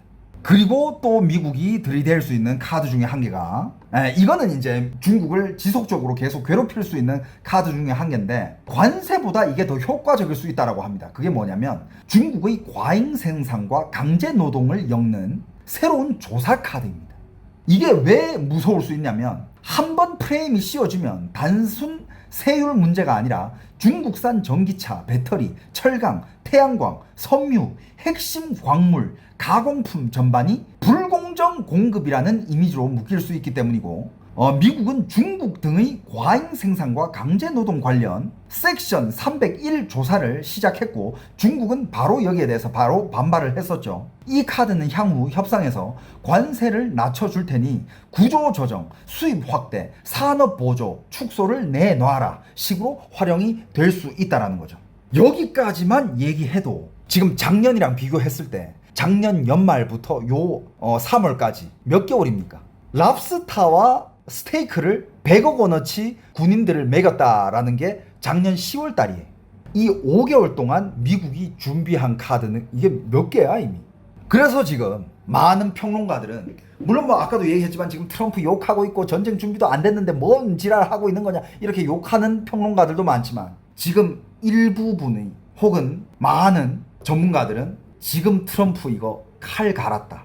최종 목적지는 중국이고 이번에 중국을 상대로 쓸 무기들을 정말 많이 준비했기 때문에 3월 말에 트럼프를 맞이하는 시진핑 입장에서는 지금 아마 졸라 스트레스 받고 있을 거다라는 상황이에요.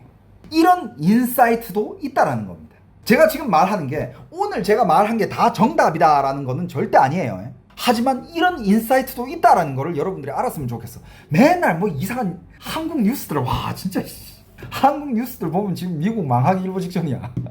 그런데 다른 시선에서 전체 그림을 보면 지금 미국은 결국에는 이란을 미국이 말했잖아. 트럼프가 내가 마무리하고 싶으면 마무리하는 거라고. 그때가 언제? 시진핑 만나기 전에 강제적으로라도 어떻게든 마무리를 짓겠지.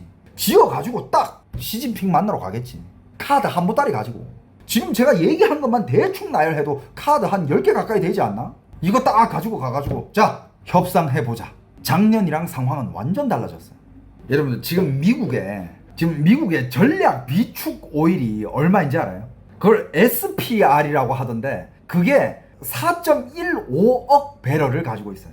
호르무즈 해협 막혔다고 미국이 뭐 오일 때문에 타격을 받거나 그러진 않아. 지금 이거 오일값 오르는 거 이거는 호르무즈 해협이 봉쇄돼서라기보다는 약간 의도적으로 중동 국가들과 미국이 짝짝꿍 하면서 약간 의도적으로 살짝 이렇게 올리는 가능성이 전 더 크다고 봐요.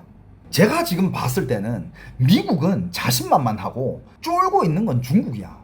진짜 3월 말에 시진핑이랑 트럼프의 만남 진짜 기대돼요. 그때도 그때는 진짜 매일매일 일어나는 새로운 일들 제가 바로바로 알려드릴 테니까 여러분들 무조건 구독과 좋아요 무조건 구독해 놓으세요.